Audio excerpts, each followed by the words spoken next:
Mana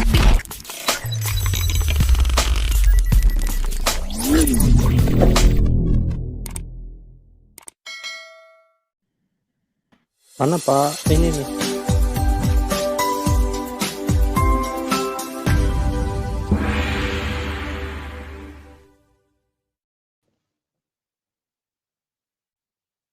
Shalom sahabat, senang berjumpa kembali bersama saya Heri Christian dari channel IKIM, Iman Kristen Indonesia Menjawab, Way is the best way.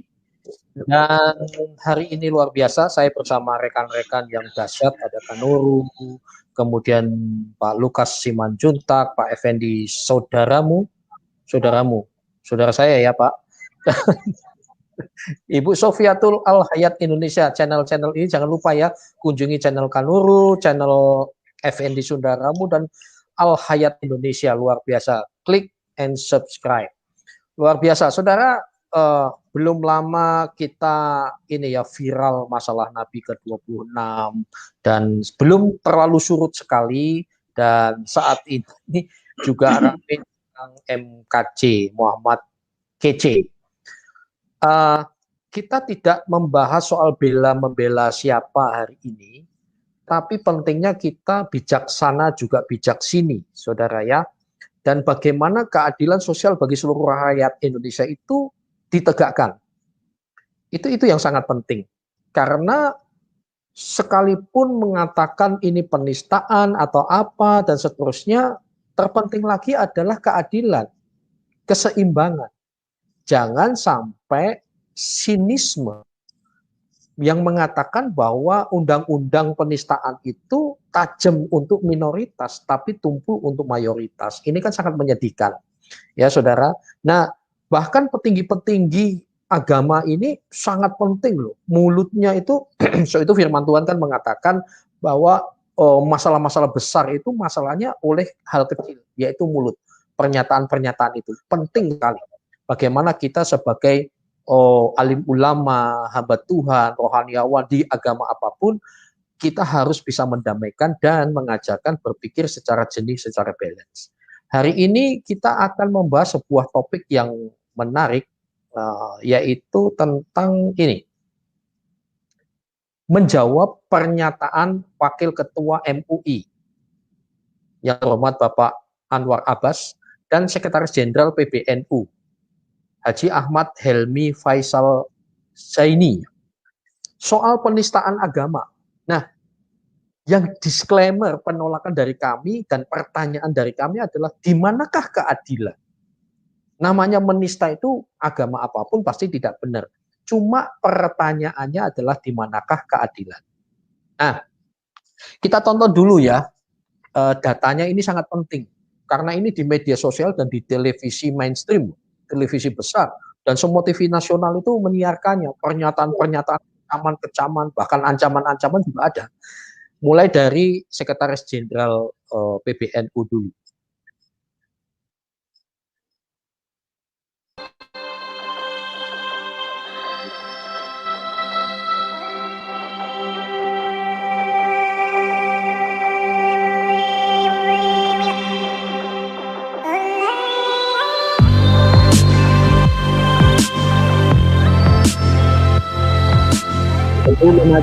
Assalamualaikum warahmatullahi wabarakatuh. Sehubungan dengan beredarnya pernyataan dari seorang yang bernama Muhammad KC, yang dalam pandangan kami pernyataannya ini telah memenuhi unsur hate speech ataupun ujaran kebencian terhadap satu agama, maka dalam hal ini kami menyampaikan, pertama, kami mengecam keras pernyataan dari Muhammad KC karena ini dapat mengganggu kerukunan antar umat beragama yang telah dibangun selama ini dengan luar biasa indahnya. Yang kedua, mendesak kepada aparat keamanan, kepada kepolisian untuk mengusut tuntas, menegakkan hukum dan perundang-undangan secara adil atas kasus saudara Muhammad KC ini. Yang ketiga, marilah kita saling menghormati, menghargai kepada sesama bahwa kita bisa jadi berbeda agama, bahwa kita boleh saja berbeda paham, berbeda pikiran, berbeda pandangan, akan tetapi marilah perbedaan-perbedaan itu jangan kemudian menimbulkan permusuhan dan kebencian. Marilah kita saling menghormati, menghargai atas adanya perbedaan agama, perbedaan pikiran, perbedaan golongan, perbedaan suku, perbedaan bahasa, dan seterusnya. Terakhir, marilah kita senantiasa terus menghidupkan spirit moderasi dan beragama, bahwa kita adalah bangsa teladan yang saling menghormati antara satu dengan yang lainnya. Sekaligus marilah kita terus menjaga persatuan dan kesatuan kita. Demikian, terima kasih. Allahumma muwaffiq ila aqwamit thoriq. Assalamualaikum warahmatullahi wabarakatuh. Sangat-sangat menarik sekali. Dan saya mendukung bicara tentang membangun kesatuan, persatuan, kemudian jangan sampai menimbulkan perpecahan, dan saya sangat mendukung sekali. Sebelum ke rekan-rekan, satu lagi saudara, yaitu dari Wakil Ketua MUI. Pak, sebelum lanjut Pak, tolong layarnya dikecilkan supaya kita jangan kena copyright strike nanti. Layarnya. Ya, ini begini aja, begini cukup ya? Begitu. Oke. Baik. Atau kita ulang yang tadi, Pak? Cukup. Kita mulai lanjut ya. Aja yang baru, Pak. Oke. Ya. Ini pernyataan ini bagi saya, mengerikan, dan saya rasa juga malah membahayakan. Kita sebagai pemimpin rohani itu justru menenangkan, jangan dengan alasan ketersinggungan dan seterusnya, malah seolah-olah mengatakan bahwa ini sesuatu yang wajar kalau terjadi gejolak gitu. Kita bisa meredam, sebagai pemimpin kita bisa meredam. Kita dengarkan. Gitu kan, kalau konsisten itu bukan orang sakit jiwa itu, orang yang sehat jiwanya tetapi ya memiliki kebencian terhadap Islam. Ini yang disampaikan oleh Sekjen PBNU. Ya sudah melanggar undang-undang yang ada karena dia bicara tentang hate speech. Itu oleh karena itu bagi saya ya terus terang ya apa yang disampaikan oleh oleh si Kece ini ya ini akan merusak persatuan dan kesatuan kita ya, kerukunan hidup antar umat beragama. Nah, saya siksa begini ya, jangan sampai karena ulah dan tindakan orang seorang ya, lalu ibarat pepatah, jangan sampai gara-gara nila setitik ya rusak susu sebelanga. Jangan sampai gara-gara si Kece sendiri, seorang diri gitu ya, lalu hubungan baik antar umat beragama menjadi rusak. Padahal seperti kita ketahui bersama yang hubungan antar umat beragama di negara ini menurut saya cukup baik dan cukup bagus ya, cukup terjaga dan terpelihara. Tetapi kalau seandainya perkataan dan pernyataan-pernyataan si Kece ini dibiarkan berterusan, apalagi Pak Andromeda tadi bilang ya dia sangat produktif sekali, ya sudah. Saya rasa nanti akan terjadi konflik sosial ya, konflik horizontal, konflik antar agama. Pertanyaan saya, pemerintah mau nggak ambil risiko? Gitu kan ya? Mau nggak ambil risiko? Gara-gara satu orang ini kemudian negeri ini remuk, mau nggak? Ya terserah. Kalau gitu terserah gitu aja. Dan tadi Pak Helmi sudah mensinyalir ya, nanti ini orang-orang di lapis bawah bergerak, ya yang mereka tidak paham juga ya main hantam saja kiri kanan kan, tambah kacau negara ini. Oleh karena itu bagi saya ya, himbauan yang disampaikan oleh PBNU dan disampaikan oleh pimpinan pusat Muhammadiyah, disampaikan oleh Majelis Ulama Indonesia supaya didengar oleh para penegak hukum, terutama oleh pihak kepolisian. Itu saja pesan saya. Terima kasih. Iya, luar biasa ya, bahwa kita sudah nyatat semuanya ya, saya rasa. Baik, saat ini bagaimana tanggapannya dari Kanuru terlebih dahulu? Pak Kanuru, silakan. Ya, terima kasih Pak Heri sudah buka acara kita dan juga sudah menunjukkan kalimat-kalimat tadi.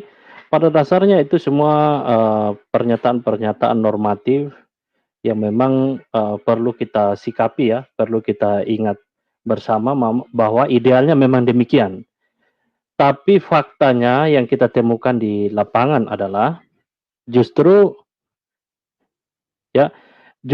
di lapangan kita temukan ada banyak pembiaran, terutama terkait dengan penistaan, penghujatan terhadap kekristenan yang sudah berlangsung cukup lama, tapi sampai kini itu dibiarkan begitu saja dan terkesan disengaja atau memang mereka mungkin tidak pernah tahu atau tidak pernah lihat.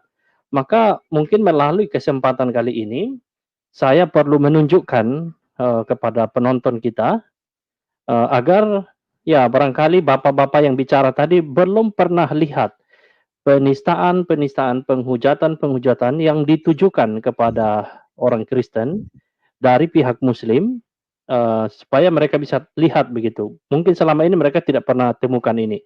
Jadi mohon izin saya coba bagikan kepada pemirsa kita. Silakan. Toko-toko dan juga channel-channel YouTube atau akun dari channel-channel YouTube yang selama ini cukup konsisten memuat ujaran-ujaran kebencian, ujaran-ujaran penistaan, penodaan agama. Ya, coba dibagikan screen saya, Pak.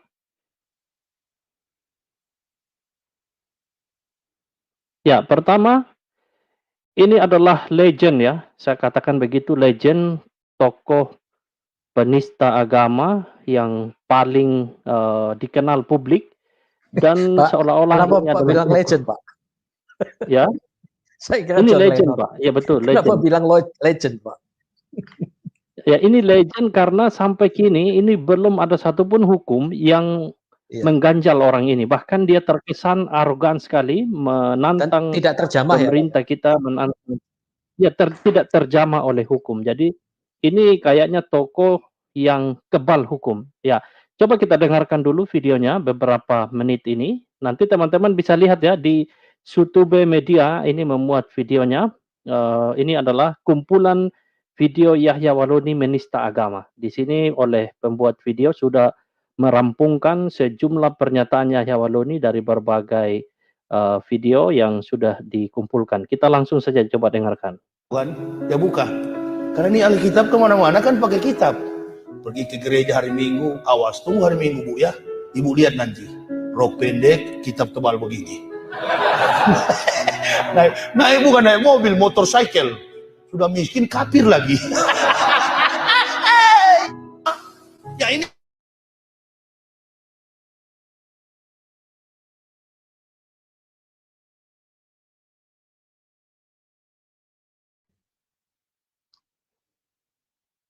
hilang suara, Pak.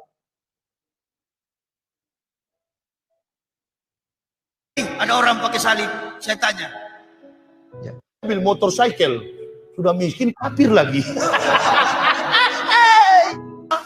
Ya ini kebenaran, saya katakan polisi-polisi Kristen di Polda Jatim ini nanti kalau mati masuk neraka. Stop.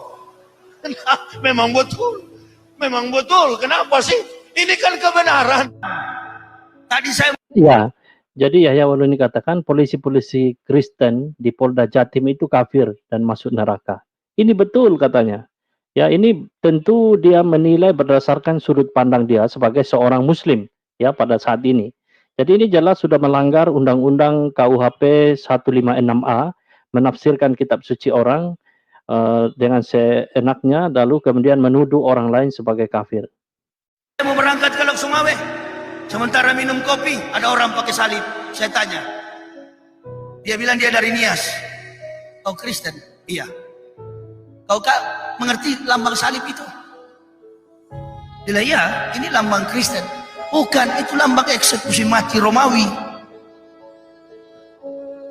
Kamu ada Alkitab? Dia bilang tidak. Kau pulang ke Nias, kau baca Galatia pasal 3 ayat 13. Kau baca ya. Kok Bapak tahu kitab saya? Ya tahu, saya pendeta dulu, bagaimana saya tidak tahu? Langsung pucat mukanya. Oh ini Pak Yahya ya? Iya, kenapa? Langsung gas kau situ. Karena saya lihat dia juga kecil kurus. Ini kalau kau lipat saya kata lempar ke sana ini. Makanya saya berani karena dia kecil. Kau baca ya Galatia pasal 3 ayat 13. Apa Pak bunyinya? Terkutuklah orang yang tergantung pada tiang salib. Jadi jangan pakai-pakai bule di Amerika, artis-artis Hollywood pakai kalung salib bukan karena fake, aksesoris. Hanya sekedar accessories only. Hanya sekedar accessories. Pakai kalung salib. Agamanya tidak ada. Hari Minggu gak ada orang di gereja. Cuma oma-oma dan opa-opa. Pendeta di atas. All people stand up please. You and me go to heaven. Surga dari mana kawan? Cebok tidak. Aha. Sunat tidak. Cebok dulu. Ya. Orang Islam saja sudah 5 kali sujud. Cebok. Ditanya masuk surga, jawabannya apalagi ente. Maryam, ibunya, ayat 30 sampai 31. Surat 19 ayat 30. Beda dengan di Kristen. Matius, Markus, Lukas, Yohanes, Stefanus, Stetanus, Robertus, Tapikus, Sepritus. Mana ada Nabi Matius? Tidak ada nabi dari Yunani itu. Omong kosong semua itu. Angkat ini kursi gereja ini.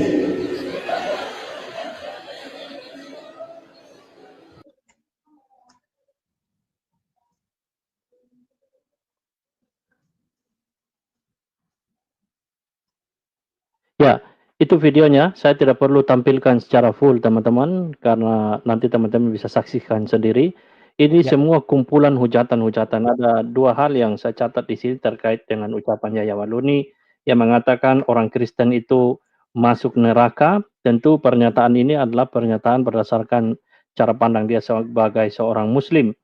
Lalu kemudian yang kedua, ia juga mengatakan bahwa salib itu adalah lambang eksekusi mati. Ini berdasarkan penafsiran sepihak dari Galatia 3 ayat 13.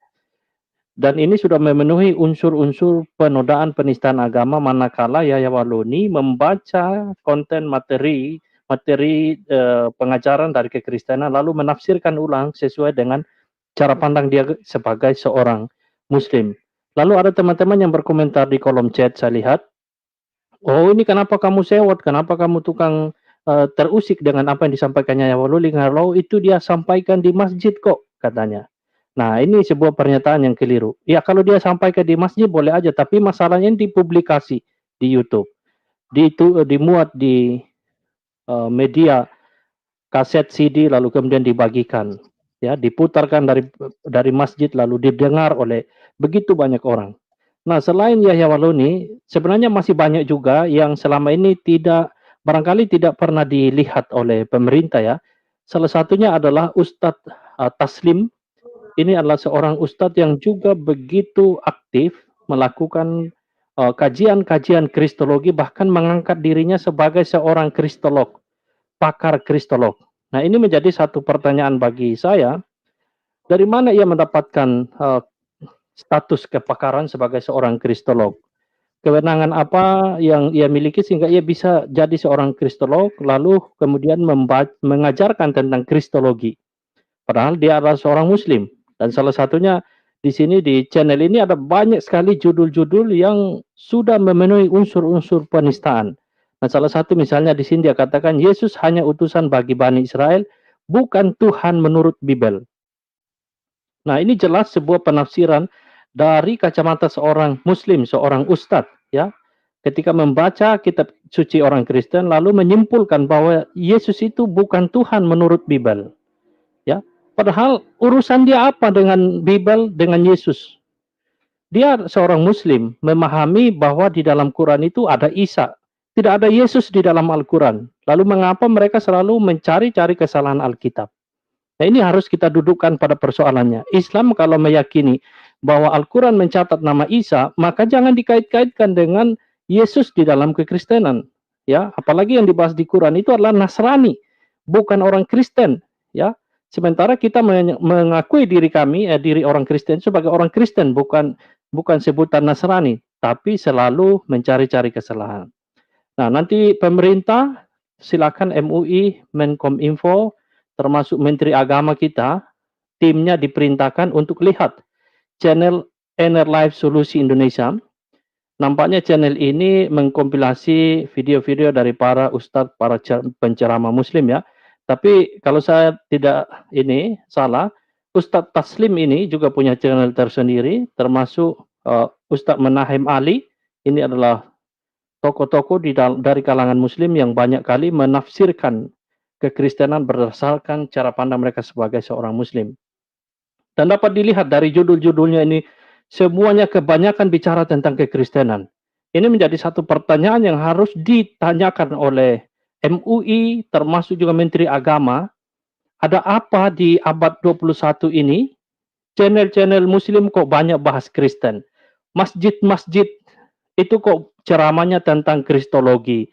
Ceramahnya kok dari Alkitab. Apakah Al-Quran tidak lagi punya kuasa, tidak lagi punya otoritas, tidak lagi punya fungsi di dalam Islam sehingga pembahasannya kok Alkitab? Nah, ini perlu dipikirkan oleh Menteri Agama kita sehingga hal-hal begini ya tidak terlewatkan. Selain itu ada juga satu channel seorang mualaf ya. Ini rata-rata yang melakukan penistaan penodaan agama ini adalah para mualaf. Salah satunya adalah Agustan dengan channel Islam Care Reborn. Ini adalah channel seorang Agustan yang mengaku sebagai mantan pendeta. Tapi saya dapat informasi terbaru bahwa orang ini adalah mahasiswa praktek ya, praktek di Kalimantan, tetapi di sana ada persoalan, lalu sakit hati dengan pendeta, dengan gereja pengutus, lalu kembali ke Jawa dan kemudian nyerong masuk ke Islam. Dan sekarang dari posisinya sebagai seorang ex-Kristen, itu dengan aktif melakukan penghinaan, penistaan terhadap kekristenan. Di channel ini banyak sekali, saudara-saudara bisa lihat ya, bagaimana ia membuat video-video penistaan. Salah satunya ini dengan judul Gawat Balada Kodok Ijo Dikira Roh Kudus. Ini konten-konten seperti ini barangkali tidak pernah dilihat oleh pemerintah kita. Saya berharap malam ini kalau mereka saksikan, tolong di cross check ini.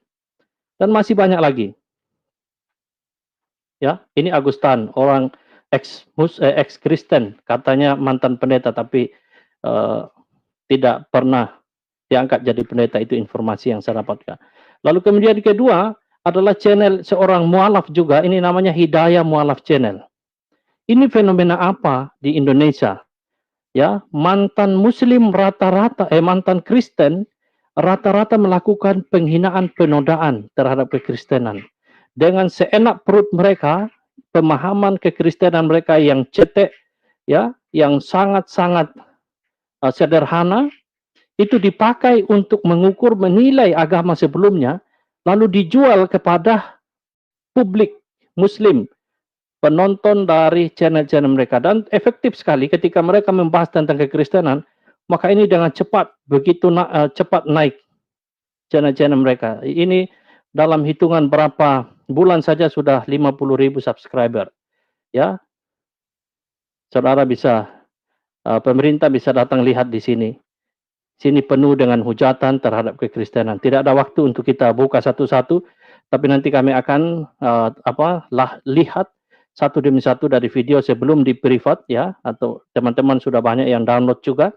Itu kita akan bedah satu demi satu dari video yang penuh dengan unsur penistaan, penghujatan terhadap kekristenan. Selain itu, ada juga Geraha Mualaf. Ini adalah Geraha Mualaf Channel. Ya, Geraha Mualaf dari namanya udah jelas bahwa ini adalah tempat rumah dari para mualaf. Juga yang dibahas di sini adalah kebanyakan tentang kekristenan. Ya, ayat-ayat Bible palsu. Ini judul-judulnya bisa dilihat. Lalu ada program Bible oh Bible ya.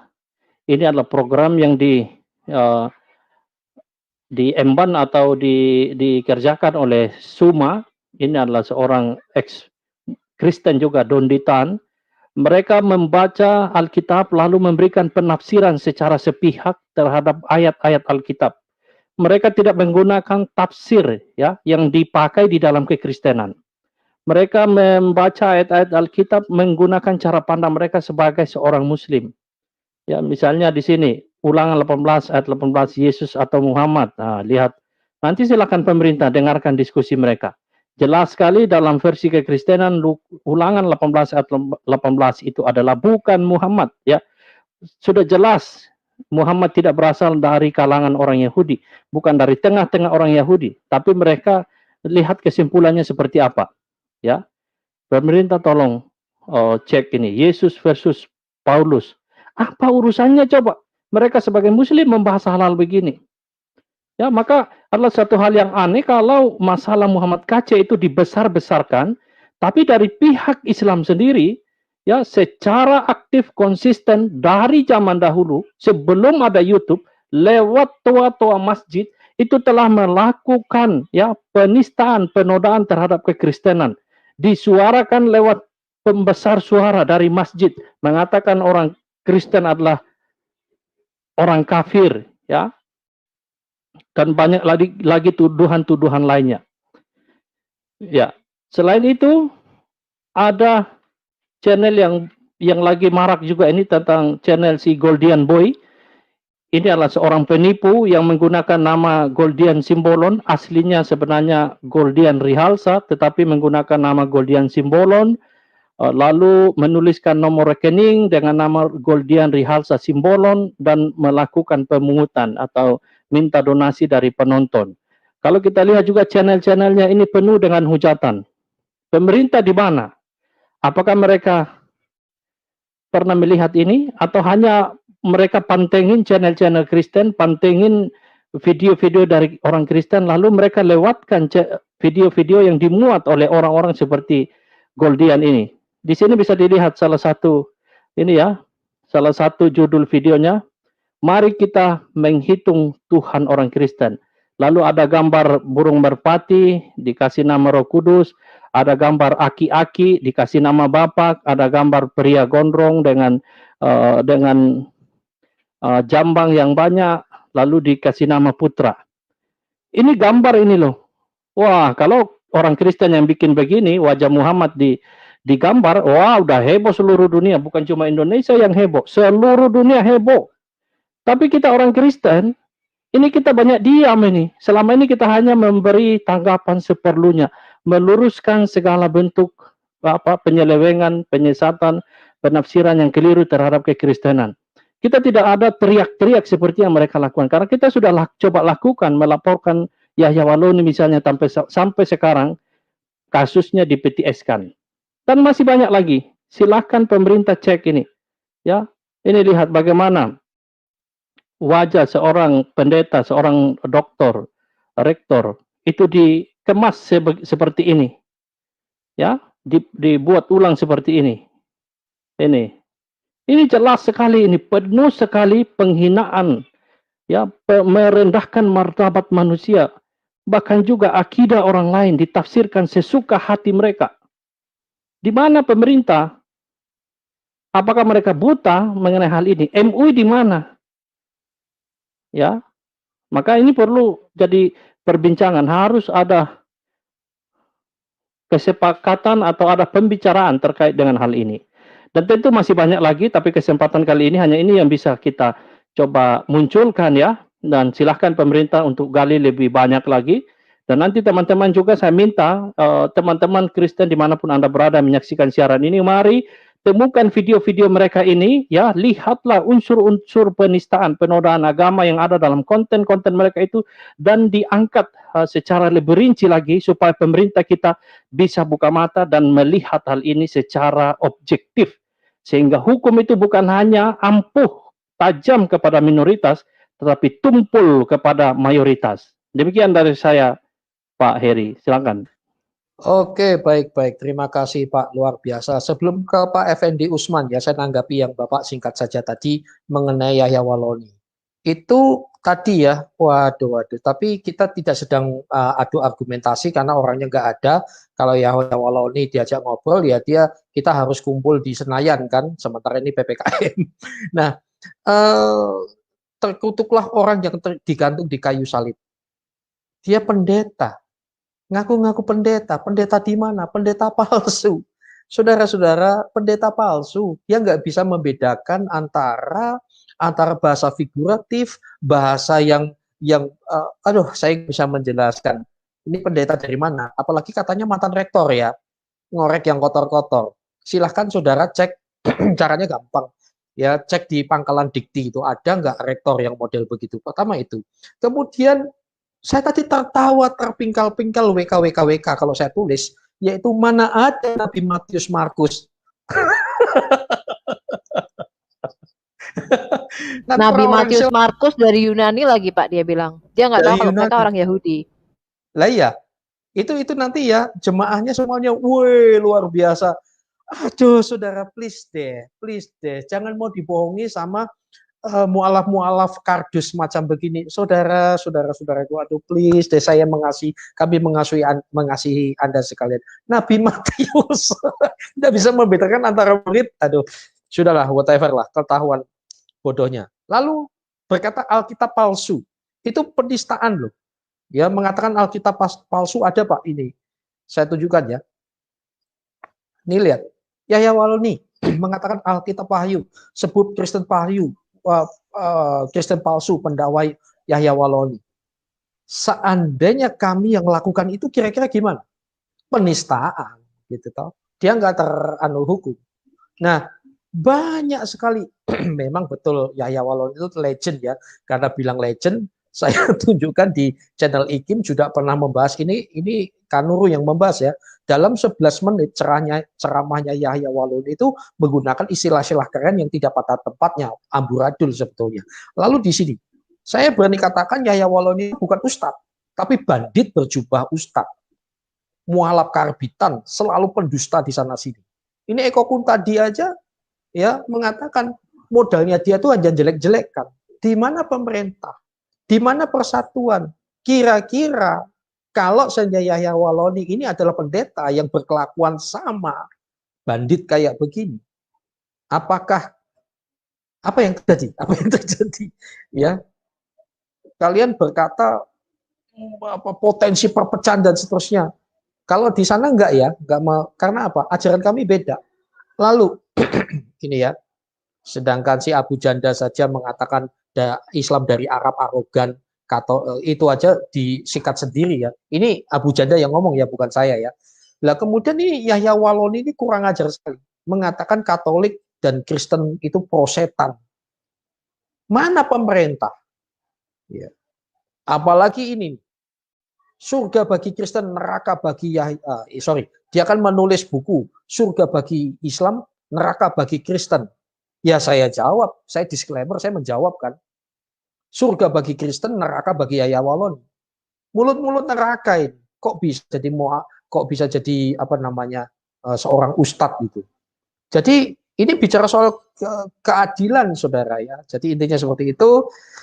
Oke, saat ini Pak Effendi, saudaramu. Baik, Pak Effendi saudaraku, silakan. Baik, terima kasih. Shalom semuanya. Dan tidak pernah lupa salam Aki. Aku kabarkan Injil kebenaran. Siap. Wih, salam Aki. Nah, sebenarnya apa yang disampaikan oleh saudara kita Bang Kanuru barusan itu hal yang ingin saya sampaikan sebenarnya. Nah, sama persis dengan apa yang ingin saya sampaikan. Dan saya sudah mencatat, saya akan menambahkan sedikit lagi bahwa kalau mereka sadari, khususnya umat Islam, secara garis besar, khusus umat Islam, kalau mereka sadari sebenarnya PBNU, para kiai, ustadz, alim ulama, cendekiawan Islam, sebenarnya mereka lagi membicarakan tentang mereka sendiri. Nah, karena mereka tidak berani berkata terus terang, lalu muncul Bapak Muhammad KC. Nah, ini dijadikan sasaran bagi mereka. Seperti mengecam keras pernyataan dari Bapak Muhammad KC yang dikatakan, yang disampaikan oleh Bapak PBNU dari tadi ya.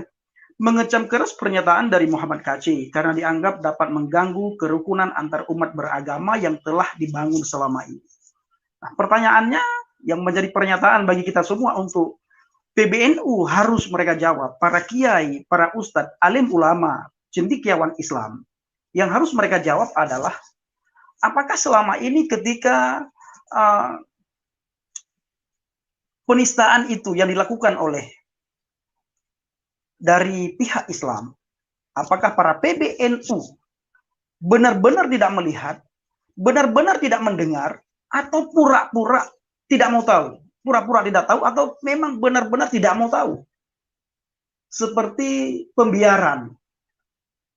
Kalau bahasa kasarnya seolah-olah seperti Yahya Waloni ini dipelihara oleh mereka untuk mengacaukan kekristenan. Kenapa saya katakan dipelihara? Karena tidak pernah tersentuh oleh hukum.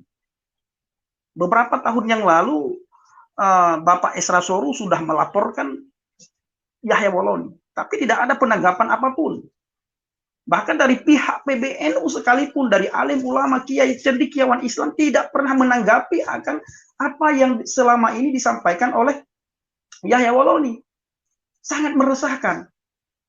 Apa yang disampaikan oleh Yahya Waloni itu benar-benar sangat meresahkan. Kalau apa yang disampaikan oleh Pak Muhammad Kacci, itu yang tertulis. Dia tertulis, dia baca apa yang tertulis, lalu dia mengartikan apa yang dia bacakan. Nah, tidak diterima. Nah, bagaimana dengan Yahya Waloni? Jelas-jelas dia menistakan iman Kristen, menistakan kekristenan, menistakan iman Kristen, menistakan Alkitab, menistakan Yesus. Tetanus, Captik, Markus, Matius, Tetanus, Captikus, ini anak kecil saja bisa tahu apa yang disampaikan oleh Yahya Waloni itu. Anak kecilnya bisa geleng-geleng kepala kalau mereka dengar.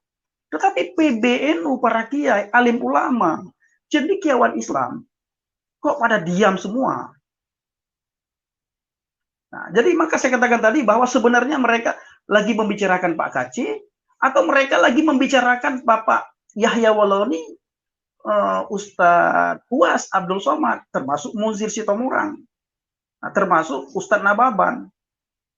Setiap hari ceramah mereka seolah-olah tidak laku kalau tidak membahas Alkitab.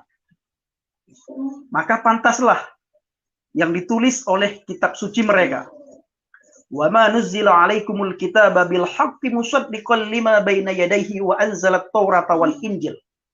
Fa atainahu injil li Isa al-Masih. Maka kami memberikan Injil ini kepada Isa al-Masih, huda linnas. Di situ ada petunjuk bagi manusia.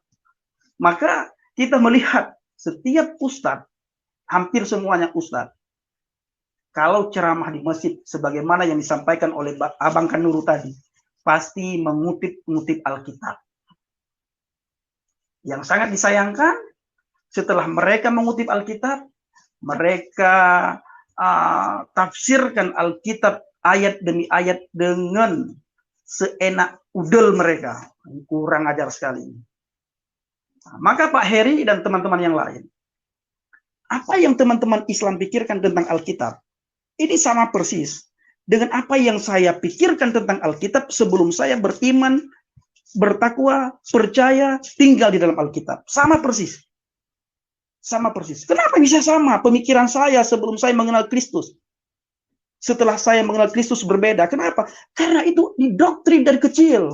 Bahwa Alkitab itu begini-begini, umat Kristen itu masuk neraka, orang di luar agama Islam itu mati masuk neraka.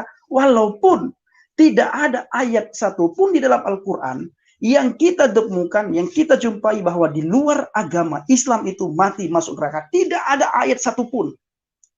Tetapi Yahya Waloni berani mengatakan bahwa orang Kristen itu mati masuk neraka. Termasuk yang dia sampaikan tadi bahwa polisi yang ada di Kapolda Jatim ini yang Kristen mati masuk neraka. Dari mana sumber yang dia ambil itu? Ini jelas-jelas Yahya Waloni bukan saja menistakan iman kekristenan, tetapi Yahya Waloni mengolok-ngolok institut negara. Dalam hal ini kepolisian. Pertanyaan lagi, PBNU kemana selama ini? Ustadz-ustadz kemana selama ini? Kiai, alim ulama, cendekiawan Islam kemana selama ini? Ustadz Dasaat kemana selama ini? Ustadz Mansur kemana selama ini? Dalam 2 hari ini Ustadz Mansur memberikan statement, termasuk Ustadz Dasaan Al-Mukarram, Ustazul Al-Fadil, Ustadz Dasaan Al-Latif memberikan statement bahwa MKC harus ditangkap karena melakukan tindak penistaan agama terhadap agama Islam. Statement yang sama sekarang saya kembalikan kepada Ustadz Dasaan. Bagaimana pandangan Ustadz Dasaan terhadap Yahya Waloni dan Abdul Somad? Abdul Somad jelas-jelas haleluya, haleluya, haleluya. Ini kurang ajar sekali. Saya pernah mendengar di sebuah cuplikan video, saya lupa tadi menampilkan videonya, di mana Yahya Waloni berkata, fokus kita, akhlak kita, kesopanan kita, teladan kita harus mengikuti suri teladan Nabi Muhammad. Itu kata Yahya Waloni. Nah, lalu kalau kita melihat bagaimana barbarnya Yahya Waloni, apakah teladan Nabi Muhammad juga sama? Apa yang sama persis dengan teladannya Yahya Waloni? Atau tidak sama? Nah, makanya Pak Ustadz, ini PBNU, saya kurang setuju satu hal. PBNU, Pak Kiai, Ustadz, alim ulama, cendekiawan Islam, dalam para Ustadz saya menyebutkan nama langsung, yaitu Ustadz Bapak Dasaan Al-Latif. Satu hal yang beliau lupakan, yaitu beliau lupa mengutip satu ayat Al-Quran di dalam surat Al-An'am ayat 108. Di dalam surat Al-An'am ayat 108 di situ ditulis wala tasubbul ladzina yad'una min dunillah fayasubbullah adwan bighairi ilmin. Artinya, dan janganlah kamu memaki sesembahan-sesembahan mereka, sembah selain Allah, karena mereka nanti akan memaki Allah dengan melampaui batas tanpa pengetahuan. Sebenarnya Pak Ustadz, Al-Quran ayat ini juga sudah, ayat ini Pak Ustadz harus mengutip supaya sebagian Ustadz, sebagian mu'alaf, sebagian penceramah tidak seenak udel mereka mengutip Alkitab, menghina Alkitab, menghina Tuhan Yesus. Jangan. Kami tidak pernah menghina. Dan saya selalu katakan di channel Injil Kabar Baik Habagat, channel saya yang satu lagi, saya baru diam ketika para mu'alaf dan ustadz tidak lagi mengganggu iman kekristenan. Maka dalam 2 hari ini, di mana saya dulu sering berkata bahwa aku kabarkan Injil keselamatan, sekarang saya balik, aku kabarkan Injil kebenaran. Kenapa Injil kebenaran? Karena ternyata ada Injil yang palsu. Setelah saya membaca ayat demi ayat di dalam Alkitab, saya juga sering membaca Al-Quran, kitab suci saya yang lama. Ternyata saya bisa simpulkan bahwa ada kitab Injil yang asli, ada kitab Injil yang palsu. Kitab Injil yang asli yang menceritakan tentang kehidupan Yesus, yang menceritakan tentang kematian Yesus, yang menceritakan tentang kebangkitan Yesus. Sedangkan Injil yang palsu adalah yang menceritakan sebaliknya dari apa yang diceritakan di dalam Injil yang asli. Di mana tertulis itu semua? Ya, di kitab suci mereka. Nah, kalau kita sampaikan seperti ini, mereka akan melapor, Effendi Usman akan melapor. Tapi bagaimana dengan penceramah-penceramah mereka? Setiap hari. Saya, para pendengar dimanapun saudara berada, mau baik dari kalangan Kristen maupun dari kalangan Islam atau dari agama apapun ada, saudara, saya tidak akan tinggal diam selama ustadz, selama mu'alaf mengolok-ngolok iman kekristenan. Tidak akan saya tinggal diam. Baik. Nah, yang kedua, mendesak kepada aparat keamanan untuk mengusut tuntas, menegakkan hukum dan perundang-undangan secara adil atas kasus Muhammad Kacing. Itu yang kedua. Nah, apakah Bapak PBNU tidak pernah mengecam hal yang sama terhadap apa yang disampaikan oleh Yahya Waloni, oleh Abdul Somad, atau ustadz-ustadz yang lain yang sudah disampaikan oleh Abang Kanuru tadi? Tolong perhatikan baik-baik. Nah, maka para ustadz, alim ulama, kiai, pindahkan dulu balok. Pindahkan dulu balok di hadapan bapak-bapak, baru bapak-bapak bisa melihat selumbar pada kami. Selama tidak pernah memindahkan balok, selama itu pula apa yang terselubung dalam hati bapak-bapak, penyingkapan itu sulit sekali orang bapak-bapak temukan. Dan kesannya seolah-olah apa yang disampaikan oleh Yaya Waloni dan Abdul Somad itu adalah mereka lagi berdakwah, menyampaikan kebenaran. Tetapi ketika kami para apologet, para Kristuber menyampaikan hal yang sama, mereka, Anda ini menganggap penistaan. Ini kita harus pakai pikiran. Ya, jadi Ya, dari saya Pak Heri Hakim hanya sekian, dan saya juga meminta kepada Ikim, para Pak, bukan Kristuber, Hakim, Pak. Pak Heri. Jadi Pak Heri, Ya, nanti kita apa yang disampaikan oleh Bang Kanuru tadi, ya, itu menyedihkan sama, ya, Pak ya. sangat menyedihkan. Itu sama hal yang ingin saya sampaikan. Ya, itu fakta. Fakta. Nah, sekali lagi, mari kita para Kristuber dalam mulai detik ini sampai hari berikutnya, kita akan membahas bagaimana kelakuan Ustadz dalam berceramah di saat mereka menyinggung kekristenan, menyinggung Alkitab. Terima kasih. Oke. Baik. Luar biasa. Terima kasih, Pak, atas penyampaiannya, juga tausiahnya. Dan saat ini dari sisi hukum, kita ada penasihat hukum dari Askri, juga Ikim, seorang lawyer, Bapak Lukas Simanjuntak. Bagaimana, Pak, pandangan Anda tadi ya, terutama PBNU, dan tapi kalau dari MUI tadi, wakil MUI itu bagi saya malah bersifat provokatif saya rasa. Apakah mau kacau? Ya silakan pilih. Loh, apakah Anda tidak bisa meredam dan lain-lain? Silakan, Pak. Ya, terkait dari cara berpikir ya, Pak, tadi mengenai dua tokoh tadi ya. Kita kan itu kalau menilai pemimpin, Pak, itu dari sikap dan kata-katanya, Pak. Kalau pemimpin itu sebenarnya dia harus bisa bersikap dan berkata-kata yang baik, bukan justru mengeluarkan kata-kata yang memprovokasi dalam keadaan yang sedang menurut Bapak tadi ada nuansa provokasi nggak, Pak? Pendapat saya pribadi, khususnya yang dari Sekjen MUI ya. Memang saya lihat itu seperti himbauan, bukan wakil ketua MUI, Pak.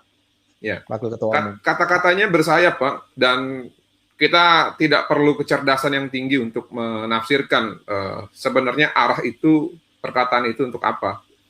Ya.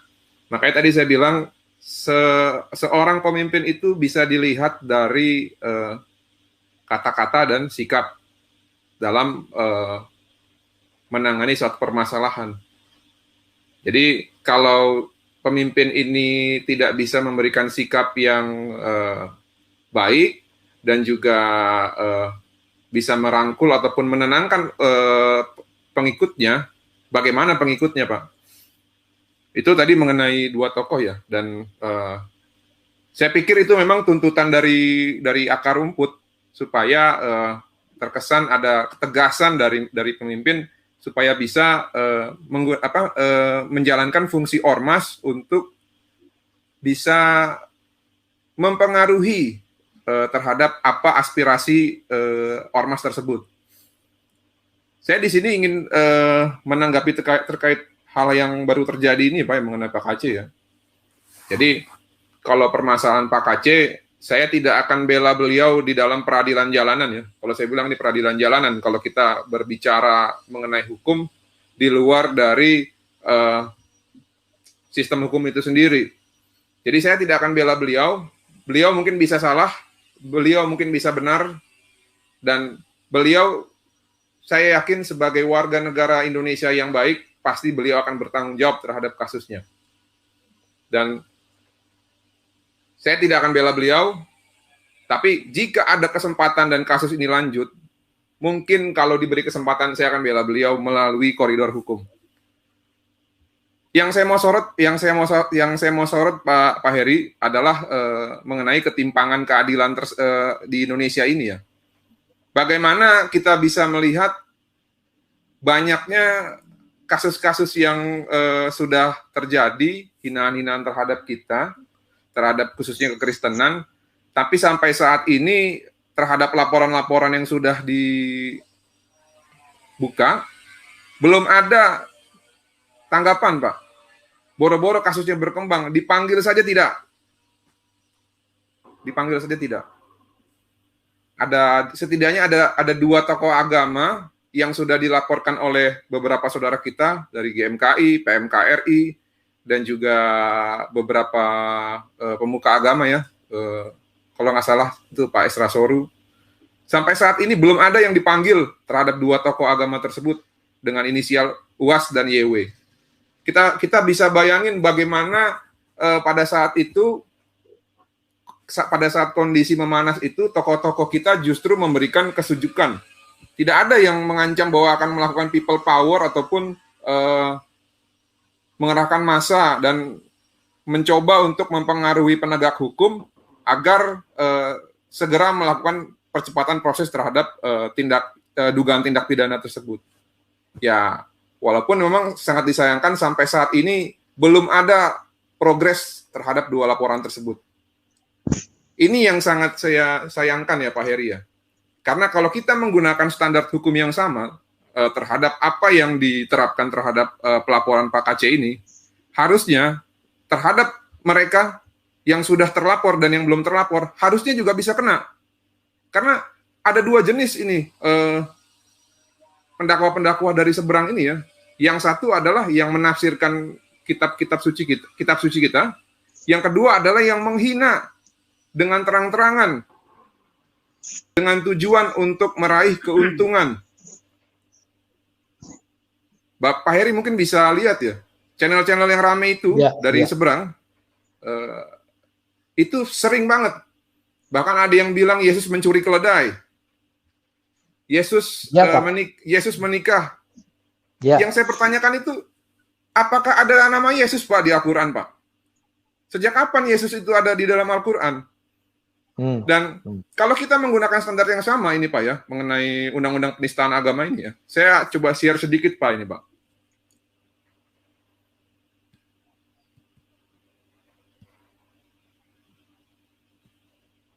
Sebentar ya Pak. Iya.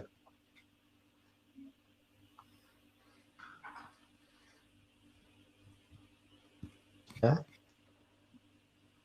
Saya akan share sedikit ini mengenai ketentuan pasal 156A yang sebelumnya itu adalah Undang-Undang Nomor 1 Pencegahan Penistaan Agama.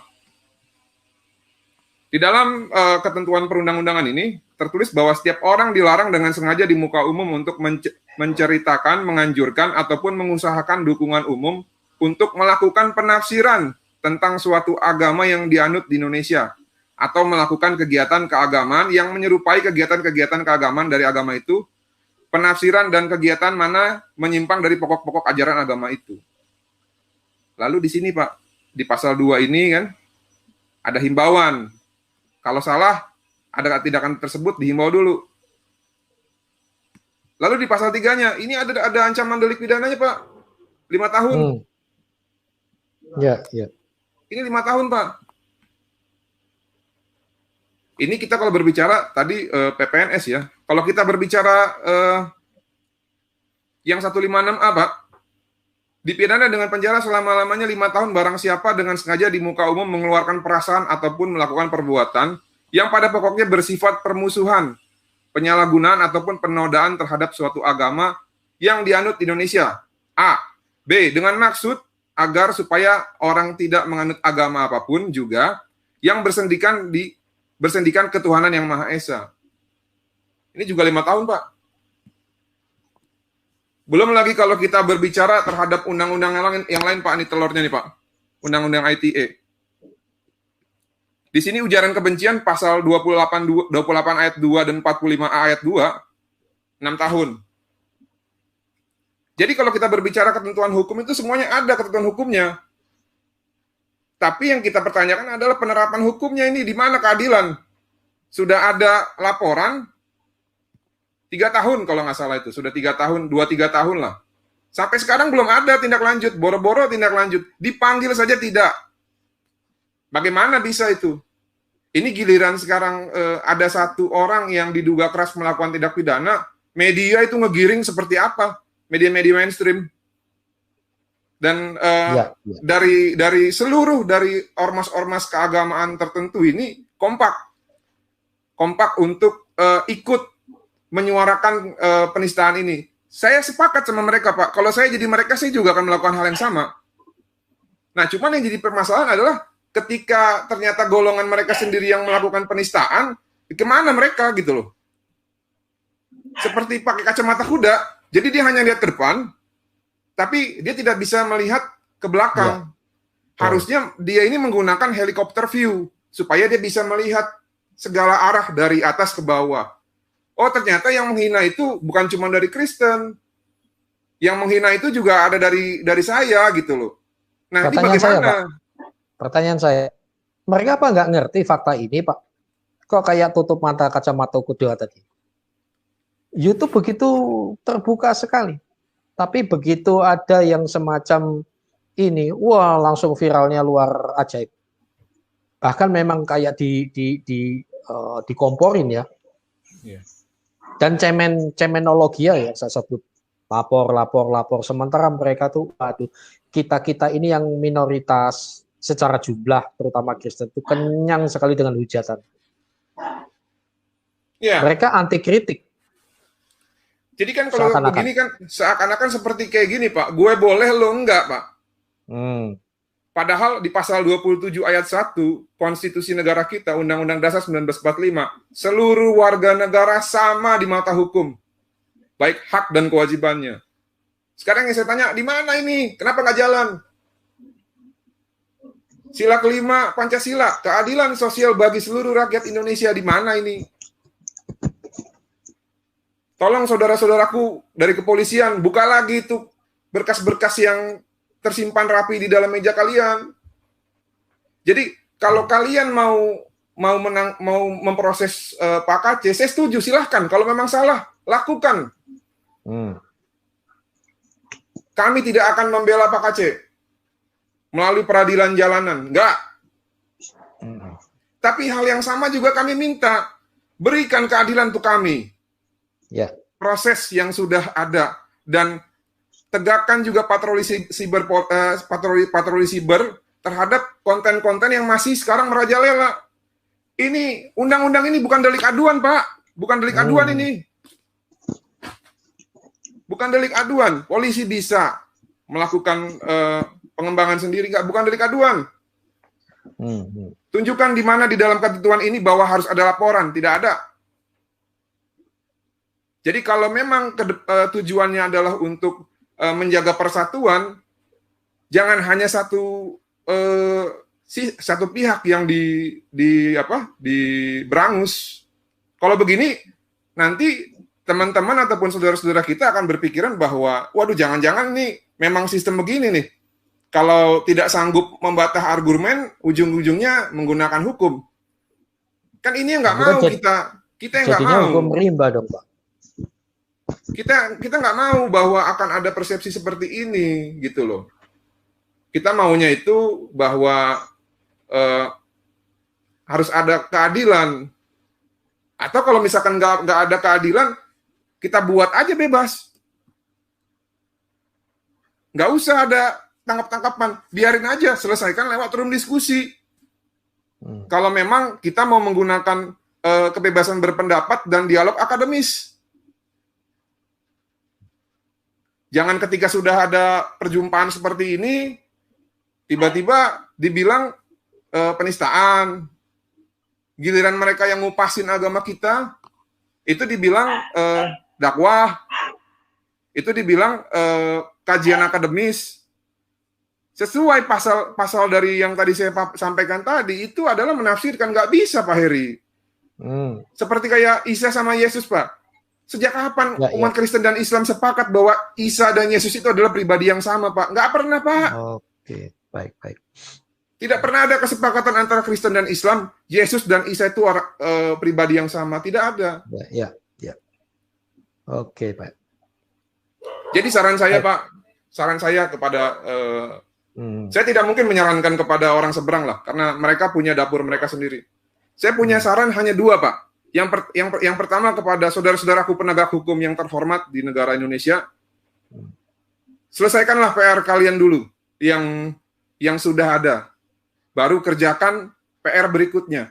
Kalau kalian mengerjakan PR baru tapi belum menyelesaikan PR yang lama, ini akan menguatkan persepsi orang-orang yang Kristen di Indonesia bahwa hukum itu hanya tajam ke bawah, tapi tidak tajam ke kiri dan ke atas, ke kanan. Lalu yang kedua, saya juga sarankan juga kepada induk-induk organisasi dari kekristenan. Kalian memang mungkin punya kekuatan ataupun punya pengaruh di atas. Saya setuju bahwa kita sepakat bersama bahwa terhadap penistaan, terhadap ujaran kebencian, kita sepakat bahwa kita bersama-sama menjaga persatuan negara Indonesia. Tapi di saat seperti ini juga kalian harus menunjukkan bahwa kalian itu tidak sepakat dari jika ada yang melakukan penghinaan terhadap negara kita, terhadap kepercayaan kita. Bukan seperti konferensi pers kemarin di media mainstream. Justru di situ seakan-akan perwakilan kita ini tidak mewakilkan kita. Dia hanya melihat dari segi kebaikannya doang, tapi tidak memberikan masukan kepada orang-orang seberang ini bahwa mereka juga dalam melakukan penistaan gitu loh. Betul, oke. Jadi itu Pak Heri, mudah-mudahan dengan adanya kejadian ini bisa menjadi cahaya ya buat kita di negara ini, bahwa semakin kita ditekan, semakin kita ditindas, semakin Tuhan Yesus akan berkuasa dan memberikan kemuliaannya di negara ini. Ya, itu Pak. Baik, terima kasih Pak. Dahsyat, luar biasa. Itu adalah tinjauan dari secara hukum ya. Dan saya melihat ada sebuah gejolak di hatinya Pak Lukas Simanjuntak ini ya. Oke, sudah ada yang ditunggu-tunggu, tapi sebelumnya Miss Hadassah dan Amin Wijaya singkat, lalu sudah ada yang ditunggu-tunggu yaitu Ibu Sofiatul. Tapi Miss Hadassah dulu. Jangan lupa ya kunjungi juga channelnya Miss Hadassah. Silakan Miss Hadassah. Terima kasih Pak Heri, terima kasih promosinya. Shalom teman-teman. Shalom. Ya, Shalom. Saya Shalom. puji Tuhan, saya ada kesempatan untuk bicara di sini ya. Saya pun punya suara hati. Pada kesempatan ini saya mau memanfaatkan kesempatan ini untuk menyampaikan suara hati saya. Suara hati saya yang pertama adalah saya teriris dengan komentarnya MUI itu, Pak Anwar Abbas, yang mengatakan jangan merusak kerukunan yang sudah terjadi selama ini, begitu kan? Saya mau kasih tahu Pak Anwar Abbas yang terhormat, selama ini umat Kristen itu luar biasa menjaga kerukunan bangsa ini, tidak tertandingi oleh Muslim, tidak tertandingi. Karena apa? Karena begitu banyaknya ketidakadilan yang dilakukan kepada umat Kristen di Indonesia ini, mungkin kalau mau dihitung ribuan, lebih dari ribuan. Lebih. Mulai dari pembakaran gereja, mulai penggangguan ibadah di rumah maupun di gereja, mulai dari perusakan gereja, bom. Tetapi umat Kristen tidak melakukan pembalasan. Jadi levelnya jauh. Karena saya masih ingat betul peristiwa Tolikara. Saya masih ingat betul Bagaimana orang-orang yang ada pembalasan di daerah tertentu di daerah Jawa. Itu saya masih ingat betul. Itulah bedanya. Itu baru satu loh. Itu baru satu peristiwa. Tetapi kami ribuan peristiwa kami alami. Ya, itu satu. Yang kedua.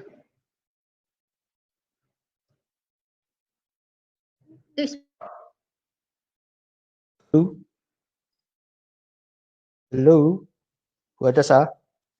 Ya, tunggu sebentar ya Pak. Ya, ya. Tunggu sebentar. Saya ada gangguan ini. Oke. Silakan. Atau kita lewat dulu? Bisa ya, Desa? Skip dulu Pak. Skip Oke. dulu Pak. Skip dulu. Baik, langsung ke Amin Wijaya. Silakan, Bang Amin. Silakan. Shalom Pak Heri, shalom semuanya. Shalom. Iya. Iya, udah dibicarakan dengan Pak Kanuru, dengan Pak Lawyer. Saya ada kirim satu lagi, itu Pak Heri bisa di-share ke ya? Sebentar. Oke, ngomong dulu. Oke, Pak Amin. Wijaya, udah masuk. Kalau gitu saya Pak Amin Wijaya. Saya boleh ya? Iya, Bu Hadrasa. Ya, silakan. Lady first ya, Lady first.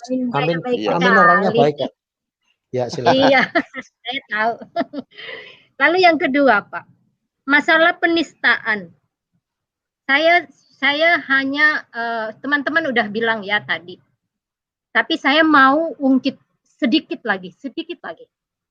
Penistaan yang paling besar yang saya rasakan di Indonesia ini, salah satunya adalah dilakukan oleh negara yang diwakilkan oleh Departemen Pendidikan dengan menerbitkan buku pelajaran agama Islam di sekolah SMA, SMP yang mengatakan Alkitab kami sudah palsu dengan bukti-bukti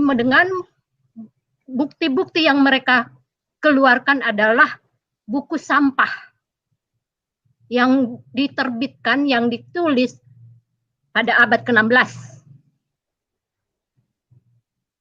Itu masih menyakitkan buat saya.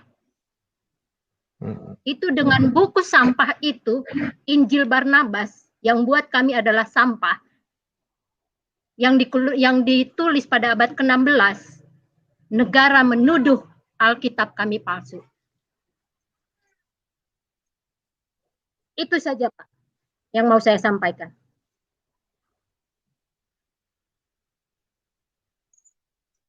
Terima kasih Pak Heri. Baik. Oke, langsung ke Amin Wijaya. Silakan Pak Amin Wijaya. Saya sementara siapkan. Oke, saya udah siapin. Silakan sampaikan terlebih dahulu.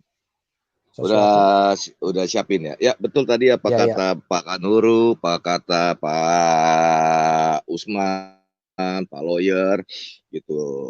Apakah mereka menutup mata terhadap kalangan mereka sendiri gitu. Saya rasa juga mereka juga tahu apa yang terjadi di dalam dunia YouTube atau medsos ini. Karena banyak yang sampai saya lihat sampai puluhan ribu, ratusan ribu orang menonton. Nggak mungkin salah satu dari mereka ulama-ulama tidak menonton. Dan mengutip pernyataan tadi ada kata-kata apa Pak Lawyer yang mengandung provokatif, turun ke jalan atau gimana, atau kekacauan tadi Pak Lawyer, sorry kalau saya salah. Ya, seperti itu, Pak. Saya juga kurang ingat. Yang penting itu sebenarnya himbauan, tapi sekaligus peringatan juga. Iya, mereka mengatakan kalau pemerintah tidak bertindak, maka rakyat bisa turun ke jalan. Maksudnya main hakim sendiri, begitu, Pak. Oh, oke. Saya lebih percaya kepada TNI dan Polri. Mereka mampu menjaga bangsa dan negara Indonesia. Mereka sangat mampu. Apakah Bapak Lawyer juga yang ada di layar sini sama dengan saya mempunyai keyakinan bahwa hal-hal ini tidak akan membuat terjadinya kekacauan di dalam negara? TNI dan Polri sangat mampu. Yakin, Pak. Yakin. Dan TNI dan Polri itu adalah abdi negara, aparat hukum negara yang gajinya atau apa dibayar oleh rakyat juga yang dari seluruh umat agama di Indonesia. Jadi bukan hanya hanya satu agama atau tapi dari berbagai suku, agama, bangsa, adat dan ras. Gitu. Saya rasa TNI dan Polri sangat mampu untuk menjaga masalah keamanan dalam hal masalah begini. Dan juga mengutip tadi pernyataan-pernyataan tersebut, ya kepada kepolisian kan diminta untuk menindaklanjutin supaya tidak ini. Bagaimana dengan pihak dari mereka sendiri? Kok tidak diucapkan? Gitu. Kalau memang harus adil, ucapkan juga dong. Lakukan untuk telusuri semua YouTube.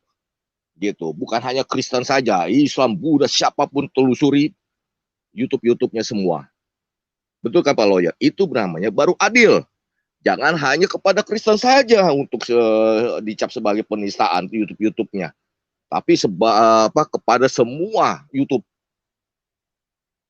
Ada tentang penistaan ditelusurin. Saya kira juga, saya percaya kepada TNI, cybernya juga bisa untuk melihat semua. Gitu, baik dari pihak Kristen, pihak Islam, Buddha, apa semua juga bisa diinin. Dan Polri sangat mampu dan mempunyai alat yang cukup sangat canggih. Saya yakin itu Pak Lawyer. Gitu, Pak Heri kemana ini? Tadi juga saya ada kirim salah satunya contoh itu juga bisa diinin. Jadi saya masih percaya Pak Lawyer, hukum adalah sebagai panglima tertinggi di Indonesia. Hukum Amin, Pak.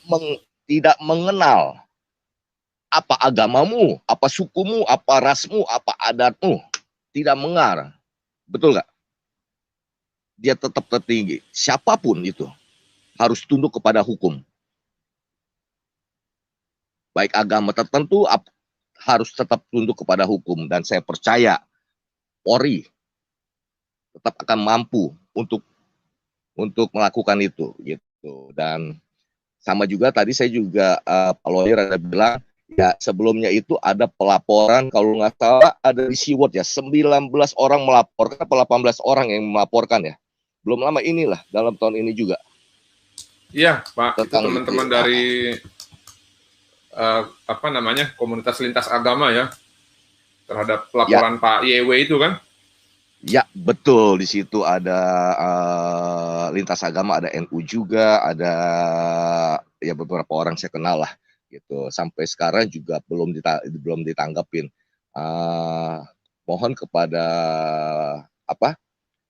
bapak-bapak yang di kepolisian yang saya hormatin gitu, bagaimana tindak lanjutnya dari segi hukum tersebut. Kok kami juga belum melihat perkembangannya sampai saat ini, masih melihat Yahya masih lenggang bebas. Ada apa ini juga kan? Ya tadi sesuai dengan Pak Lawyer, tolong diselesaikan PR-PR tersebut. Kayaknya juga ada cukup aneh ya Pak Lawyer ya, Pak Aceh langsung cepat banget, sedangkan yang sebelum-sebelumnya agak kayak gimana, gitu, Pak Lawyer.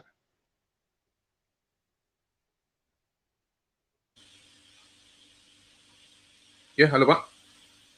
Iya, kalau Pak Aceh ini sangat cepat ya, sedangkan yang ada PR-PR yang masih ada mengendap, masih belum tersentuh sama sekali. Jadi gini Pak, kita belum bisa bilang Pak Aceh ini cepat, karena kan memang yang kita lihat ini adalah sekarang penggiringan dan juga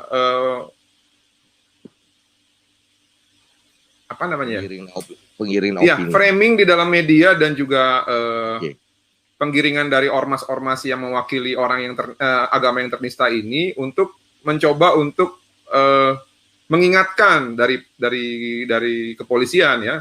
Nah, cuman kalau kita bilang cepat belum bisa juga Pak, karena sampai saat ini kan kasusnya masih dalam lidik. Dalam lidik itu masih dalam artian harus ditemukan apakah ada unsur pidana di dalam kasus itu.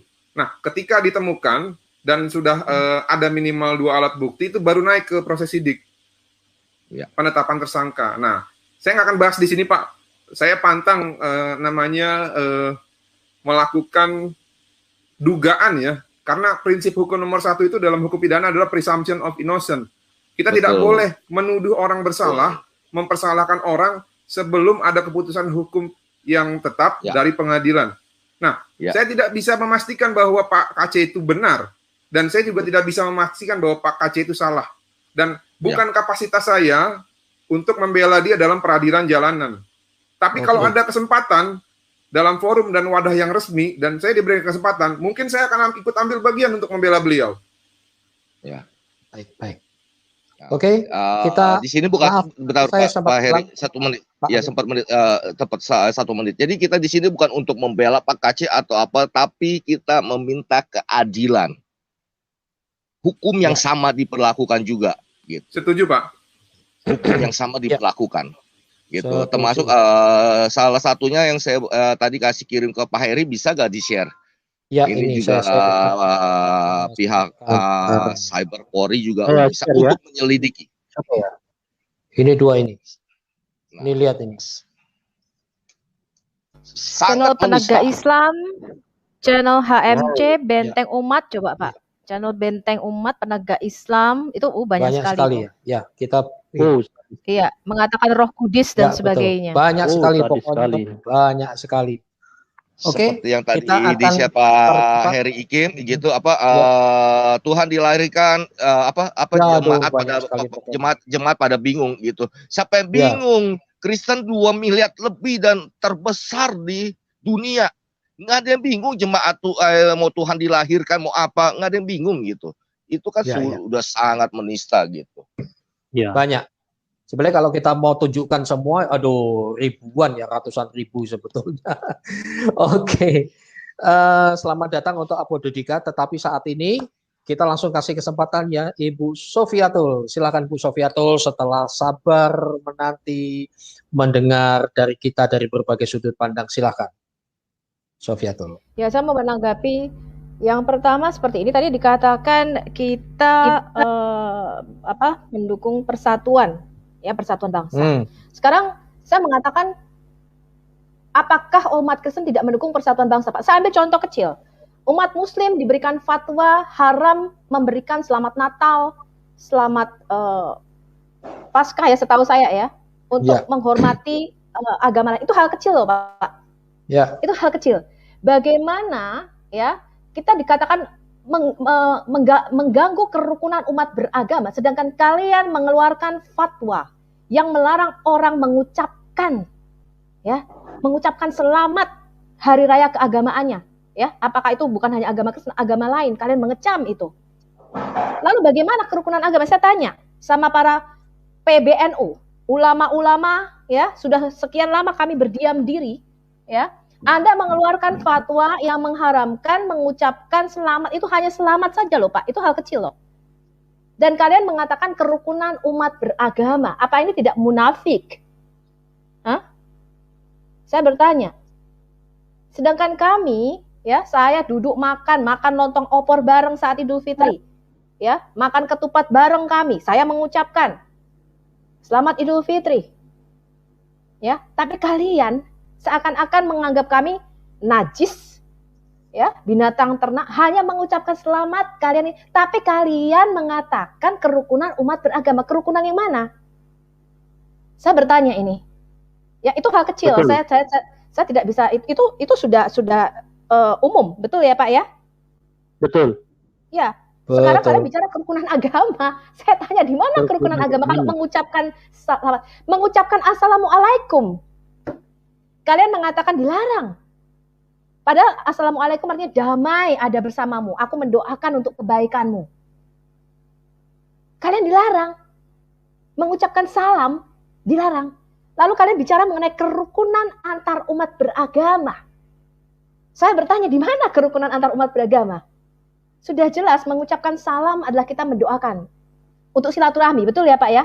Saya ketemu pasti shalom, ya kan? Kalau kita Kristen shalom. Kepada umat Muslim kita katakan assalamualaikum. Kemudian mereka mengklaim assalamualaikum bahasa Arab. Coba kebayang nggak Pak? Sedangkan teman-teman kami orang Kristen Arab. Ya, jadi Ya. Pakaian sudah dilabeli tertentu Arab, bahasa dilabelin Arab. Loh, lalu orang Arab yang Kristen itu kan banyak, Pak. Sebelum Islam masuk, Ya. Arab itu Kristen itu begitu besar, Pak, di Arab. Ya, betul. Kita punya bapak-bapak gereja kita, Yohanes dari Damaskus, Timotius awal itu semua orang-orang Arab. Bahasa mereka Arab, assalamualaikum bahasa mereka. Betul. Lalu bagaimana kalian mengucapkan selamat tidak boleh mengucapkan? Kalian bicara kerukunan agama. Tadi Pak Lukas mengatakan seorang pemimpin kita lihat dari integritasnya. Ya, ini saya katakan hal kecil dari situ. Ya, jadi kalau kita bicara kerukunan agama, lakukan jangan teori gitu loh. Ya, do the talk gitu. Jangan cuman kalian mengatakan kerukunan beragama, tapi kalian mengeluarkan fatwa. Jangan ucapkan salam. Di Alkitab kami, Tuhan Yesus mengatakan jangan kamu katakan saudaramu kafir. Sekalipun kita tahu, ya kita harus menginjili. Tapi kita tidak mengatakan saudara kita kafir. Kita tidak, kamu kafir. Justru kita berdoa, kita merangkul mereka. Itu yang pertama yang mau saya kritisi dari pernyataan tadi bapak-bapak terhormat tadi ya, yang menyatakan ini mengganggu kerukunan beragama. Siapa yang mengganggu kerukunan beragama? Saya tanya. Kalau kalian mengucapkan selamat dan salam saja, kalian anggap itu tidak boleh. Apalagi membantu, Pak, kebayang nggak? Menerima kemarin beberapa ini belum ada kasus lagi menginjak-injak Alkitab. Kemudian ada kasus lagi, ya kita nggak bicara pembakaran gereja dan sebagainya. Ada ibu-ibu protes sakit. Kemudian dia protes, tolong suara toaknya dikecilin sedikit. Di penjara 2 tahun kalau saya nggak salah. Ya, Meliana. Itu kasus Meliana 2 tahun ya kalau nggak salah ya. Ya. Ya. Nah, kebayang nggak? Kebayang di manakah kerukunan, sedangkan kita melihat sendiri di daerah Bekasi atau mana, ketika beribadah nih Pak, lagi sedang beribadah, dikasih speaker Pak, dikasih lagu dangdut gede-gede, disentorin ke tempat ibadah itu. Siapa yang mengganggu kerukunan beragama di Indonesia? Saya tanya. Ya? Dan mana suara MUI dan PBNU? Ya, betul. Mana suara kalian terhadap toleransi umat beragama di Indonesia ini? Ya. Nah, kemudian tadi yang dikatakan, kita juga kaget ketika ada buku-buku sekolah yang beredar yang menyatakan Alkitab palsu, kemudian membawa Injil Barnabas seolah-olah ini Injil yang asli. Ini kan pemutarbalikan dan sudah campur terlalu dalam ke dalam ajaran Kristen. Ya, dan itu saya tidak menemukan itu pada waktu saya sekolah dulu. Betul sekali. Ya. Kita diajari untuk bertoleransi antar umat beragama, saling memahami, ya, mematuhi larangannya, mematuhi perintahnya, menjauhi larangannya kalau saya nggak salah dulu ajarannya begitu. Tidak pernah diajar ini Quran palsu, ini Alkitab palsu. Makanya saya ayo buktikan. Terus kemudian di dalam video-video kalian menyatakan Roh Kudus. Ya. Kemudian kalian menyatakan Paulus rasul palsu. Kebayang? Kalau saya menyatakan Muhammad rasul palsu, kalian marah. Ya, kalian marah. Kemarin saya berdialog kalau nggak salah di RAK juga ya, kalau nggak salah ada Pak Abu Dodi, Pak Emen juga ya di situ. Mereka mengatakan, loh kalian jangan marah dong, itu kan ada di dalam ayat-ayat Quran kami. Jadi kalau ada dasarnya di ayat Quran, kita nggak boleh marah, Pak. Karena ada dasarnya. Terus bilang, berarti Bapak juga jangan marah, karena saya punya ayat. Saya kalau ngomong nggak punya ayat, betul nggak? Ya, betul. Saya punya ayat. Kalau memang Yesus mengatakan yang datang setelah aku nabi-nabi palsu, mau apa kamu? Aku tanya. Ya. Itu iman saya, Alkitab iman saya. Alkitab menyatakan begitu. Salahnya di mana saya tanya? Kamu punya ayat, saya punya ayat. Benar. Kalau kita egois, kita berantem adu bareng, kita bukan jadi berdialog akhirnya. Tetapi kan kita tidak bisa semena-mena seperti itu. Ketika Anda menyatakan Paulus rasul palsu, Anda sudah masuk terlalu jauh. Anda sudah masuk terlalu jauh. Ketika kalian menyatakan Yesus diangkat menjadi Tuhan tahun 325, ya saya mengatakan ya teman-teman, kita boleh berdialog. Saya membuka dialog loh. Saya membuka Muslim untuk bertanya tentang iman kami. Kami menjawab, gitu kan ya Pak Heri? Yeah, sebaliknya saya juga menjawab dengan sopan. Ayo kita bedah. Boleh berdialog. Ini ajang speaker course, ini bebas YouTube. Makanya saya mengatakan, kalau pemerintah tidak bisa memfasilitasi kebebasan berpendapat, jangan dikekang. Di mana Bareskrim, di mana cybercrime polisi, ketika melihat YouTube Muslim melecehkan iman Kristen, di mana kalian? Di mana Ya, kalian, saya betul. tanya? Di mana? Ya, Pak Muhammad KC tidak membuat karikatur, tidak mengejek, dia membaca. Dia membaca apa yang tertera di buku. Yang lain tuh coba Anda lihat. Pelecehan pribadi loh.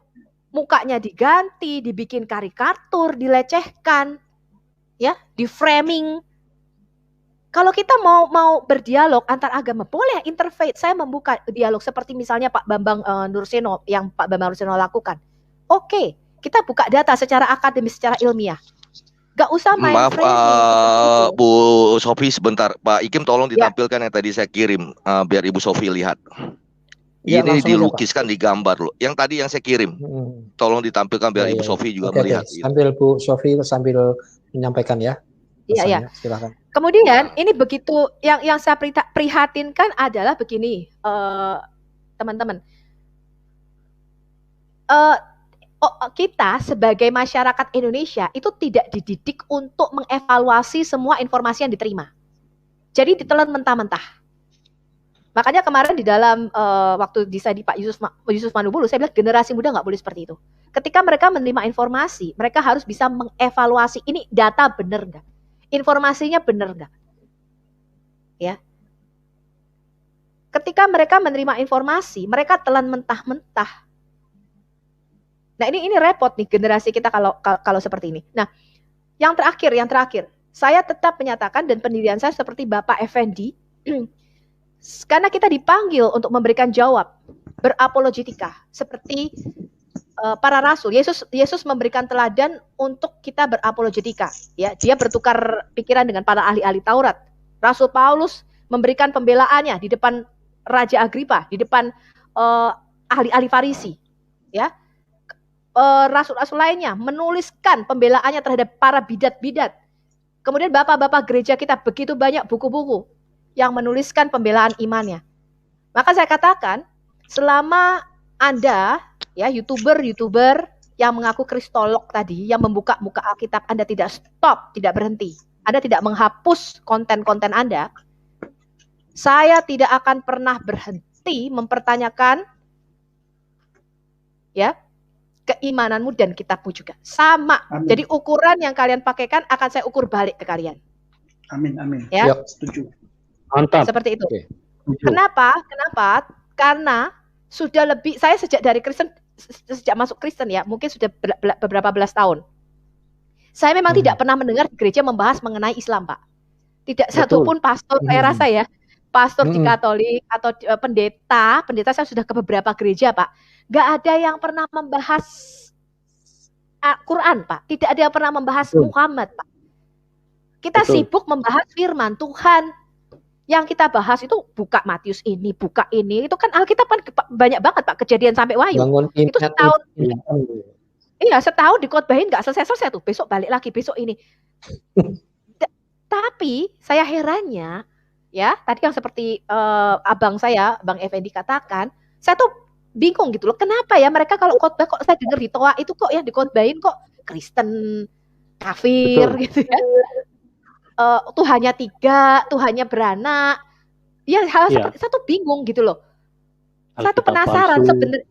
Iya, apa yang diajarin di buku mereka itu? Ketika saya buka, oh memang gitu. Nah, sekarang dengan dunia internet kita sudah tidak bisa sembunyikan lagi. Tidak bisa disembunyikan lagi. Ya, Indonesia waktu mengapa ketika hadis dibukakan di beberapa channel seperti RAK salah satunya, banyak orang kaget karena hadis itu mahal terus terang. Buku hadis itu sangat-sangat mahal, sangat-sangat tebal, dan kalau belum diterjemahin ke bahasa Indonesia kan mereka tidak banyak yang tahu bahasa Arab sebenarnya. Gitu, tidak banyak yang bisa berbahasa Arab sebenarnya, masyarakat umum kita. Nah, itulah sebabnya di dunia internet sekarang ini adalah kesempatan kami memberikan apologetika hak jawab. Jadi tadi saya mendukung Pak Heri, Pak Kanuru, Pak Lukas sebagai lawyer, terapkan keadilan yang sama. Kita proses bareng, ayo. Gitu loh. Proses bareng. Gitu loh. Mana yang melecehkan? Kamu melecehkan apa tidak? Ya. Kamu mengatakan rasul kami, Rasul Paulus, rasul palsu. Itu sudah menyinggung kita loh, Pak. Itu sudah menyinggung iman kita. Rasul itu salah satu kitab suci kami. Tadi bukan cuma satu-satunya ya Bu, berkali-kali begitu Berkali-kali banyak. Pak mereka menyinggung mengenai Rasul Paulus ini berkali-kali.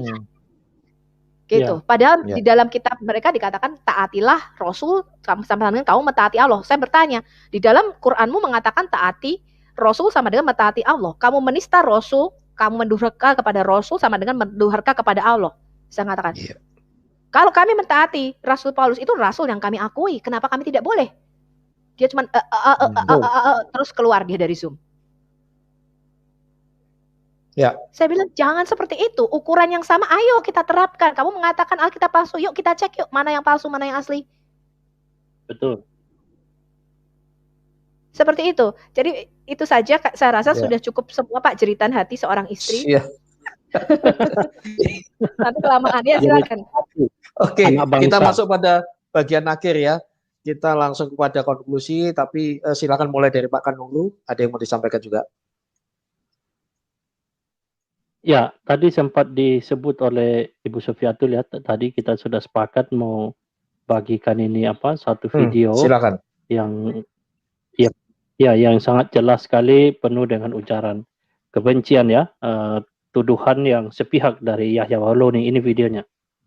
Di surga ditanya oleh Allah, saya sedang bersenang-senang dengan malaikat di surga. Pendeta-pendeta tidak bisa lagi mengkomplain saya. Dia pendeta neraka. Wallazina baru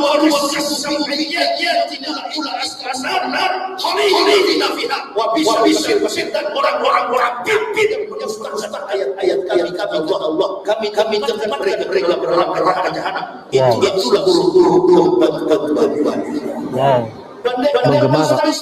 Ini adalah Taurat adalah Al-Quran. Semua kitab Nabi itulah namanya Al-Quran. Kita Kristen itu bukan Injil. Kita Kristen namanya Perjanjian Baru, New Testament.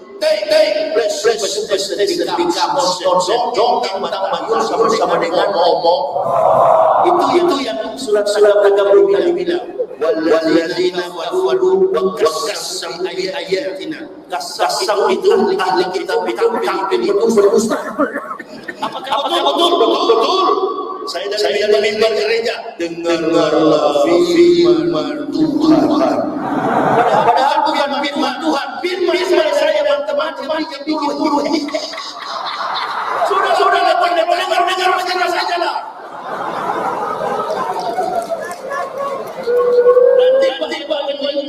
Kalau ada pendeta yang ingin tersinggung, biodata saya lengkap. Semua pendeta saya yang disunahkan, ibuku saya. Siapa yang punya keluarga Kristen, silakan dipinjam. Ini bukan buku, bukan agama Islam, buku semua agama. Judulnya kebenaran Islam teman-teman pendeta. Kalau saya tidak benar, dia bikin buku kebenaran Islam betul dan ada Ustaz muda ada saya Ibrahim itu al-lazina faru la yu'minun Allah al-anfal 55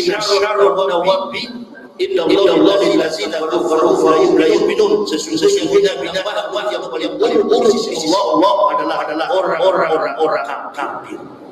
Jadi raja itu adalah binatang. Oh, ini sadis sekali teman-teman. Derajat orang kafir itu adalah binatang. Ini benar-benar merendahkan. Ya, dan ini dimuat di YouTube loh.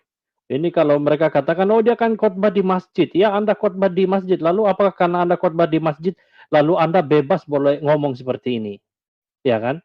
Lah ini ada dalam kitab suci kami. Lalu karena ada di kitab suci Anda, lalu kemudian dengan sewenang-wenang Anda menunjuk bahwa itu ditujukan kepada orang Kristen. Padahal kitabmu itu bicara tentang Nasrani, bukan bicara tentang Kristen.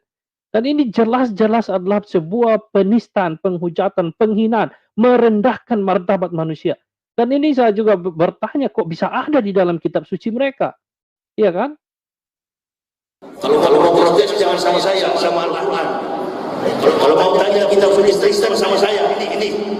Ada ayatnya yang kosong, ini ada angkanya, tapi tidak ada kalimat. Lama saya 16 tahun, saya berikan, saya bongkar, saya dapat haji.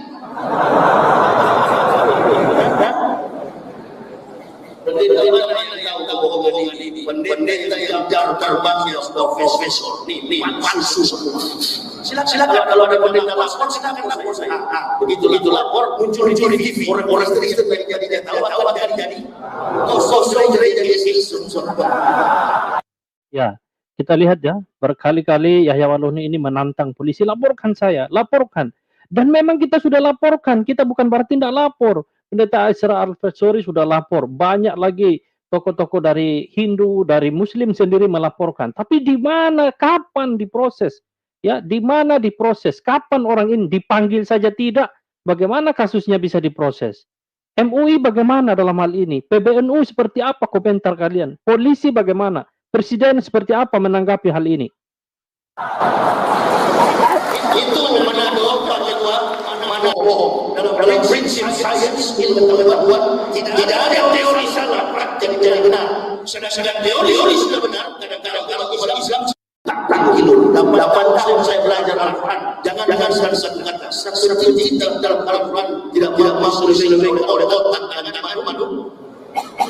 Jadi saya masuk di Islam ini kata takut pada hal maka ini kali-kali lebar mau kali-kali kira juga sudah. Oke, kita sudah dapat poinnya, Bapak Ibu, para penonton yang menyaksikan siaran ini, silahkan dinilai sendiri bagaimana orang ini legend dalam penistaan di Indonesia.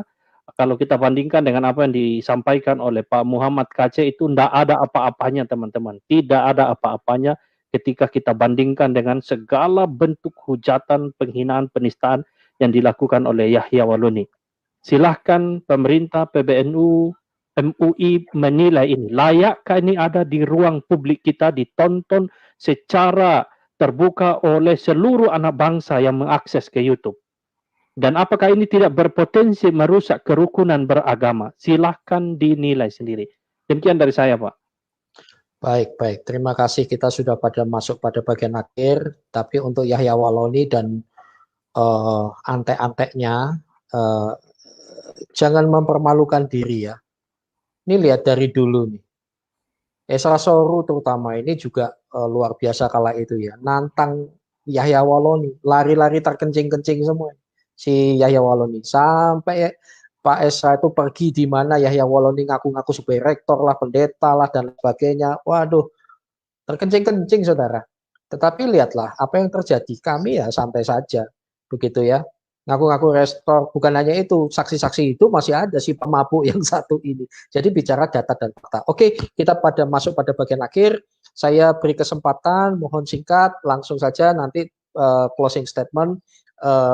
Masing-masing singkat ya, Pak Abu Dodika, karena tadi sinyalnya teh celup ya Pak. Ada masalah. Silakan Pak. Halo, Abu Dodika.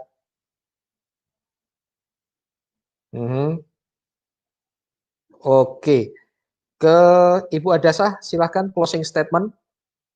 Setelah ini kita akan berdoa untuk bangsa ini. Wah, Abu Dodika sinyalnya diganggu jin mu'alaf nih sepertinya.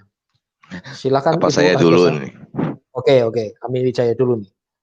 Ya oke, tolong ditampilkan lagi biar nggak bosan-bosan gitu. Tetap seperti pernyataan daripada Ibu Sofi kepada yang terhormat Bapak-bapak ulama di MUI maupun PBNU.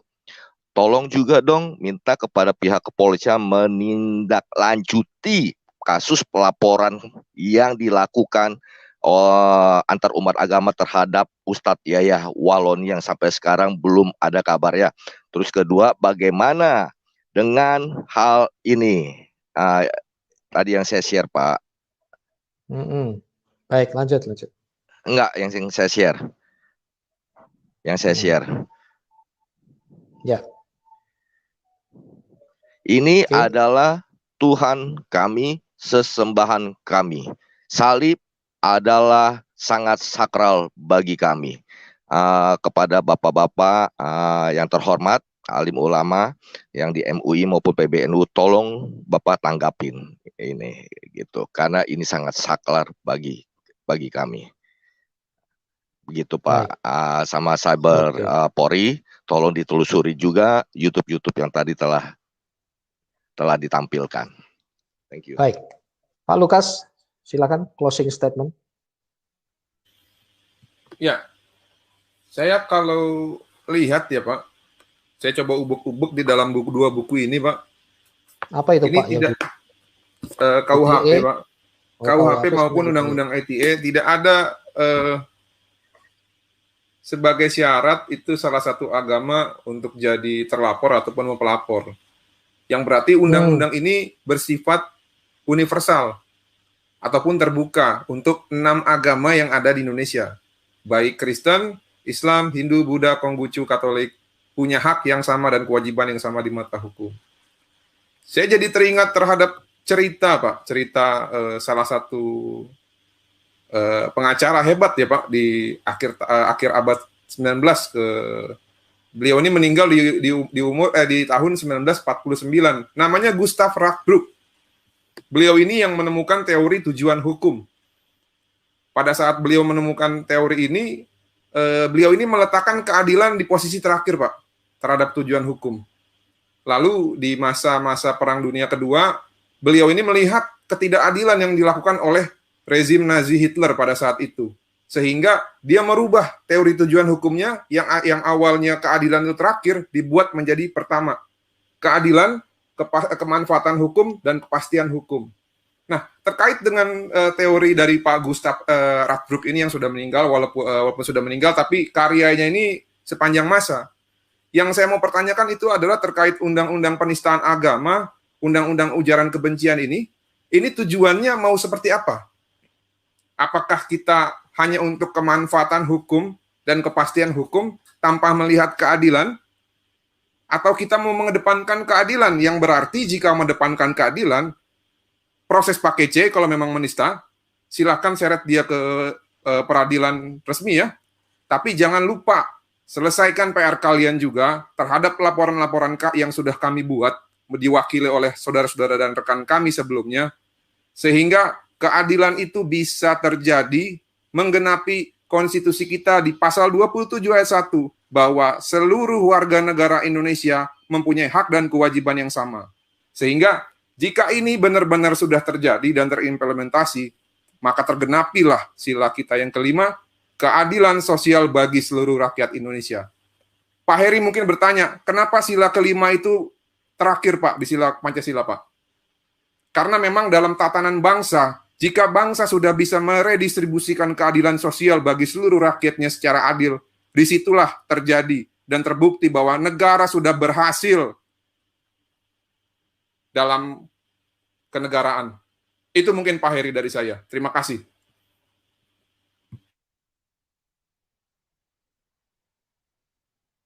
Baik, terima kasih Pak. Ibu Adasa sudah bisa monitor closing statement. Ya, terima kasih. Kalau saya sih pada kesempatan ini saya mau mengajak teman-teman, ayo teman-teman kita berdoa buat Bapak KC supaya Tuhan memberi dia kebijaksanaan, juga ibunya istri Bapak KC yang kita tahu kemarin pun dia tertekan. Kita berdoa biar damai sejahtera untuk Tuhan berikan kepada mereka.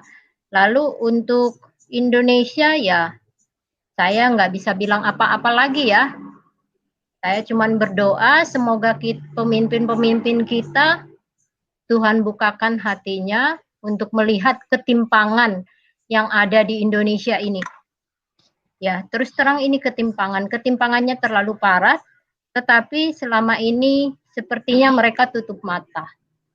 Saya pun setuju dengan Pak Lukas tadi.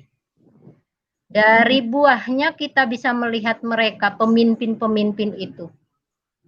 Dari hal yang kecil, dia bisa nggak berkata benar untuk sesuatu yang benar, tidak untuk sesuatu yang salah. Itu saja, Pak. Kalau masalah keadilan. Oh ya, satu lagi. Buat saudara-saudara muslim. Jangan berpikir dengan kalian berhasil di peristiwa Pak Ahok dengan pengerahan massa lalu menang bisa memenjarakan Pak Ahok, kalian sudah menang. Tidak, kalian yang merasa menang. Karena peristiwa itu ternyata banyak sekali membuat muslim-muslim murtad karena mereka melihat, oh seperti ini toh, saya nggak suka yang seperti ini. Banyak kesaksian yang mengatakan peristiwa itu membuat mereka memilih untuk meninggalkan agama itu. Jadi pikirkan baik-baik. Karena citra agama kita adalah tanggung jawab kita, tergantung kita. Kalau di dalam kekristenan ada kalimat yang mengatakan hidupmu kitab terbuka. Apakah orang bisa melihat Kristus Tuhan Yesus Kristus di dalam hidupmu itu? Demikian Pak. Terima kasih. Puji Tuhan, terima kasih Bu. Tiba saatnya Ibu Sofiatul sebagai closing statement. Oke, saya mau baca dari Yesaya 60. Apa mau dikasih di layar atau gimana nih Pak? Oke. Ya, sebentar. Saya tampilkan. Oke, silakan Pak Kanuru. Tinggal dibentangkan dulu. Ini adalah nubuatan bagi Indonesia, doa kami dan jeritan hati kami sehingga kami sebagai apologet bangkit supaya Injil, kabar baik, Injil kebenaran ini diberitakan atas bangsa ini. Bangkitlah menjadi teranglah. Jadi saya berdoa bagi anak-anak Tuhan yang terpanggil, ya, Anda buka channel YouTube sebanyak-banyaknya. Kalau Anda nggak bisa berapologetika, Anda buka channel, Anda tinggal download video-video dan sebarkan sebanyak-banyaknya. Ya, bangkit teman-teman. Ini saatnya gereja bukan berdiam diri. Ini adalah saat-saat yang penting sebab Tuhan akan segera datang. Ya, waktunya sudah tidak lama lagi. Kita tidak punya banyak waktu lagi. Anda harus kerja lebih cepat, double, ya. Dan YouTube merupakan salah satu media yang sangat efektif. Kita bisa menjangkau jiwa-jiwa dan saya sudah melihat buahnya. Begitu banyak orang bertobat, diselamatkan karena mendengar Injil keselamatan. Injil ini harus diberitakan sampai ujung-ujung bumi. Teman-teman, segala suku yang di pelosok-pelosok dari Indonesia bagian barat sampai Indonesia bagian timur akan mendengar berita keselamatan ini. Berapapun harga yang harus kita bayar. Jadi gereja Tuhan, anak-anak Tuhan, bangkit menjadi terang. Sebab terangmu datang, kemuliaan Tuhan terbit atasmu. Sebab sesungguhnya teman-teman, ini ya, masa kegelapan akan menutupi bumi. Kekelaman akan menutupi bangsa-bangsa. Tapi terang Tuhan terbit atas kita. Kemuliaannya menjadi nyata bagi kita. Bangsa-bangsa akan berduyun-duyun datang kepada terangmu. Raja-raja kepada cahaya yang terbit bagimu. Angkatlah mukamu dan lihatlah sekeliling. Mereka semua datang berhimpun kepadamu. Anak-anakmu laki-laki datang dari jauh dan anak-anakmu perempuan digendong. Pada waktu itu engkau akan heran melihat dan berseri-seri. Engkau akan tercengang dan akan berbesar hati. Sebab kelimpahan dari seberang laut akan beralih kepadamu. Dan kekayaan bangsa-bangsa akan datang kepadamu. Dan dengarkan ini teman-teman. Ini nubuatan bagi saudara-saudara kita muslim. Sejumlah besar unta akan menutupi daerahmu. Unta-unta muda dari Midian dan Eva. Mereka semua akan datang dari Sheba. Akan membawa emas dan kemenyan. Serta memberitakan perbuatan masyhur Tuhan. Segala kambing domba Kedar akan berhimpun kepadamu. Domba-domba jantan Nebayot akan tersedia untuk ibadahmu. Semuanya akan dipersembahkan di atas mezbahku, kata Tuhan. Sebagai korban yang berkenan kepadaku. Dan aku akan menyemarakkan rumah keagunganku. Justru orang-orang yang akan menyala-nyala bagi Tuhan, memberitakan berita Injil kebenaran, yang akan berapi-api adalah dari kaum Kedar dan Nebayot. Mereka yang tadinya muslim, mereka yang tadinya tertutup, ketika selubung ini dibukakan, selaput ini gugur dari mata mereka, mereka akan menjadi alat yang paling efektif di tangan Tuhan, teman-teman. Mereka akan menjadi anak-anak panah yang akan meluncur ke seluruh Indonesia dan memberitakan berita Injil mulai dari Sabang sampai Merauke akan mendengar Injil keselamatan ini. Dan lihat ini teman-teman. Siapakah mereka ini teman-teman? Siapa orang-orang dari Kedar dan Nebayot ini yang akan datang berhimpun menjadi satu kawanan, satu iman dengan kita? Ya, mereka yang melayang seperti awan, seperti burung merpati. ke pintu kandangnya. Jadi kita berdoa, ini orang-orang yang punya hati yang damai. Orang-orang Kedar yang punya hati yang tulus mencari kebenaran. Orang-orang Muslim yang dengan giat, yang menjerit, saya mau tahu mana jalan yang lurus itu. Siapakah jalan yang lurus itu? Mereka yang sungguh-sungguh mencari siapa Allah yang sejati itu. Mereka yang tulus seperti merpati hatinya. Mereka yang tulus mencari kebenaran, yang tidak munafik. Mereka lah yang akan datang berhimpun kepada kita, teman-teman. Tapi burung-burung gagak itu nggak usah diurusin gitu ya teman-teman ya, kira-kira ya. Nah, ini sudah dinubuatkan sama Tuhan teman-teman, dari kaum Kedar dan Nebayot, yaitu orang-orang yang seperti merpati hatinya. Dan kita berdoa teman-teman, mereka yang sungguh-sungguh mencari Tuhan, karena kita tahu teman-teman ya, bahwa Muslim itu sangat giat dalam ibadahnya ya, tetapi tanpa pengertian yang benar ya. Nah, sekarang kita mau bacakan Roma 8 Pak. Ini kita berdoa bagi Indonesia ya teman-teman. Kemudian untuk teman-teman semua yang teraniaya juga ya, kita juga bukan cuma Indonesia, bukan cuma Pak Kaceh, banyak ya gereja-gereja teraniaya itu banyak sekali ya, bukan cuma di Indonesia. Tetapi ini adalah janji Tuhan di Roma 8. Kita baca ayat 31. Sebab itu apakah yang akan kita katakan tentang semuanya itu? Jika Allah di pihak kita, siapakah yang akan menjadi lawan kita? Ya, siapa yang akan melawan kita? Dia yang tidak menyayangkan anaknya sendiri, tetapi yang menyerahkannya bagi kita semua. Bagaimanakah mungkin ia tidak mengaruniakan segala sesuatu kepada kita bersama-sama dengan Kristus? Siapakah yang akan menggugat orang-orang pilihan Allah? Allah yang membenarkan mereka. Siapakah yang akan menghukum mereka? Kristus Yesus yang telah mati, bahkan lebih lagi yang telah bangkit, dan yang juga duduk di sebelah kanan Allah, yang malah menjadi pembela bagi kita. Siapakah yang akan memisahkan kita dari kasih Kristus? Penindasan, atau kesesakan, atau penganiayaan, atau kelaparan, atau ketelanjangan, atau bahaya, atau pedang? Tidak ada teman-teman. Gak ada yang bisa pisahkan kita dari kasih Kristus. Kita punya pembela yang luar biasa, walaupun Pak Lukas juga seorang pengacara yang hebat ya. Tapi kita punya pembela yang lebih hebat lagi teman-teman ya. Seperti ada tertulis, Alkitab sudah mengatakan, oleh karena engkau kami ada dalam bahaya maut sepanjang hari. Kami telah dianggap sebagai domba-domba sembelian. Tetapi dalam semuanya itu kita lebih daripada orang-orang yang menang oleh Dia yang telah mengasihi kita. Sebab aku yakin bahwa baik maut maupun hidup, baik malaikat-malaikat maupun pemerintah, baik yang ada sekarang maupun yang akan datang, atau kuasa-kuasa baik yang di atas maupun yang di bawah, ataupun suatu makhluk lain, tidak akan dapat memisahkan kita dari kasih Allah yang ada di dalam Kristus Yesus, Tuhan kita.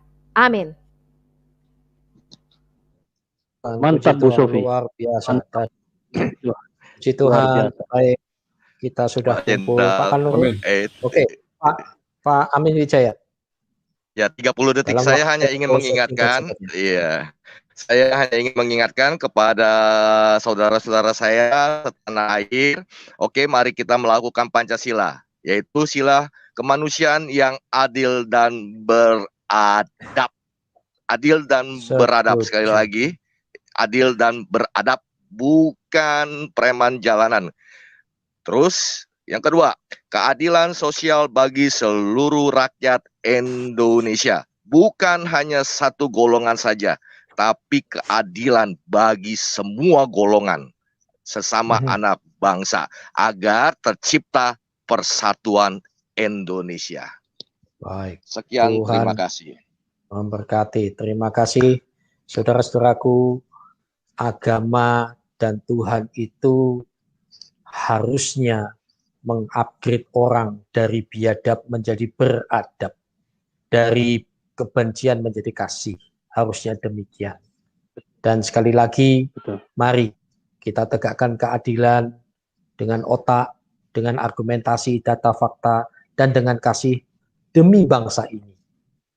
Agama itu harus mengasihi satu dengan yang lain. Dan mari teladan, sebuah teladan jauh lebih bermanfaat daripada 2.572 perkataan. Tuhan memberkati. Apa yang kami sampaikan ini adalah menyuarakan hati kami dari kaum minoritas secara jumlah, tetapi secara hak, kewajiban, dan keharusan yang negara berikan, tidak ada minoritas mayoritas. Kita ini sebangsa, setanah air, dan sebelanga. Tuhan memberkati. Saya Heri Christian bersama rekan-rekan semua. Jangan lupa yang menyiarkan siaran ini, klik like and subscribe, viralkan. Bukan dalam rangka supaya kita balas dendam satu dengan yang lain. Tidak sekali lagi.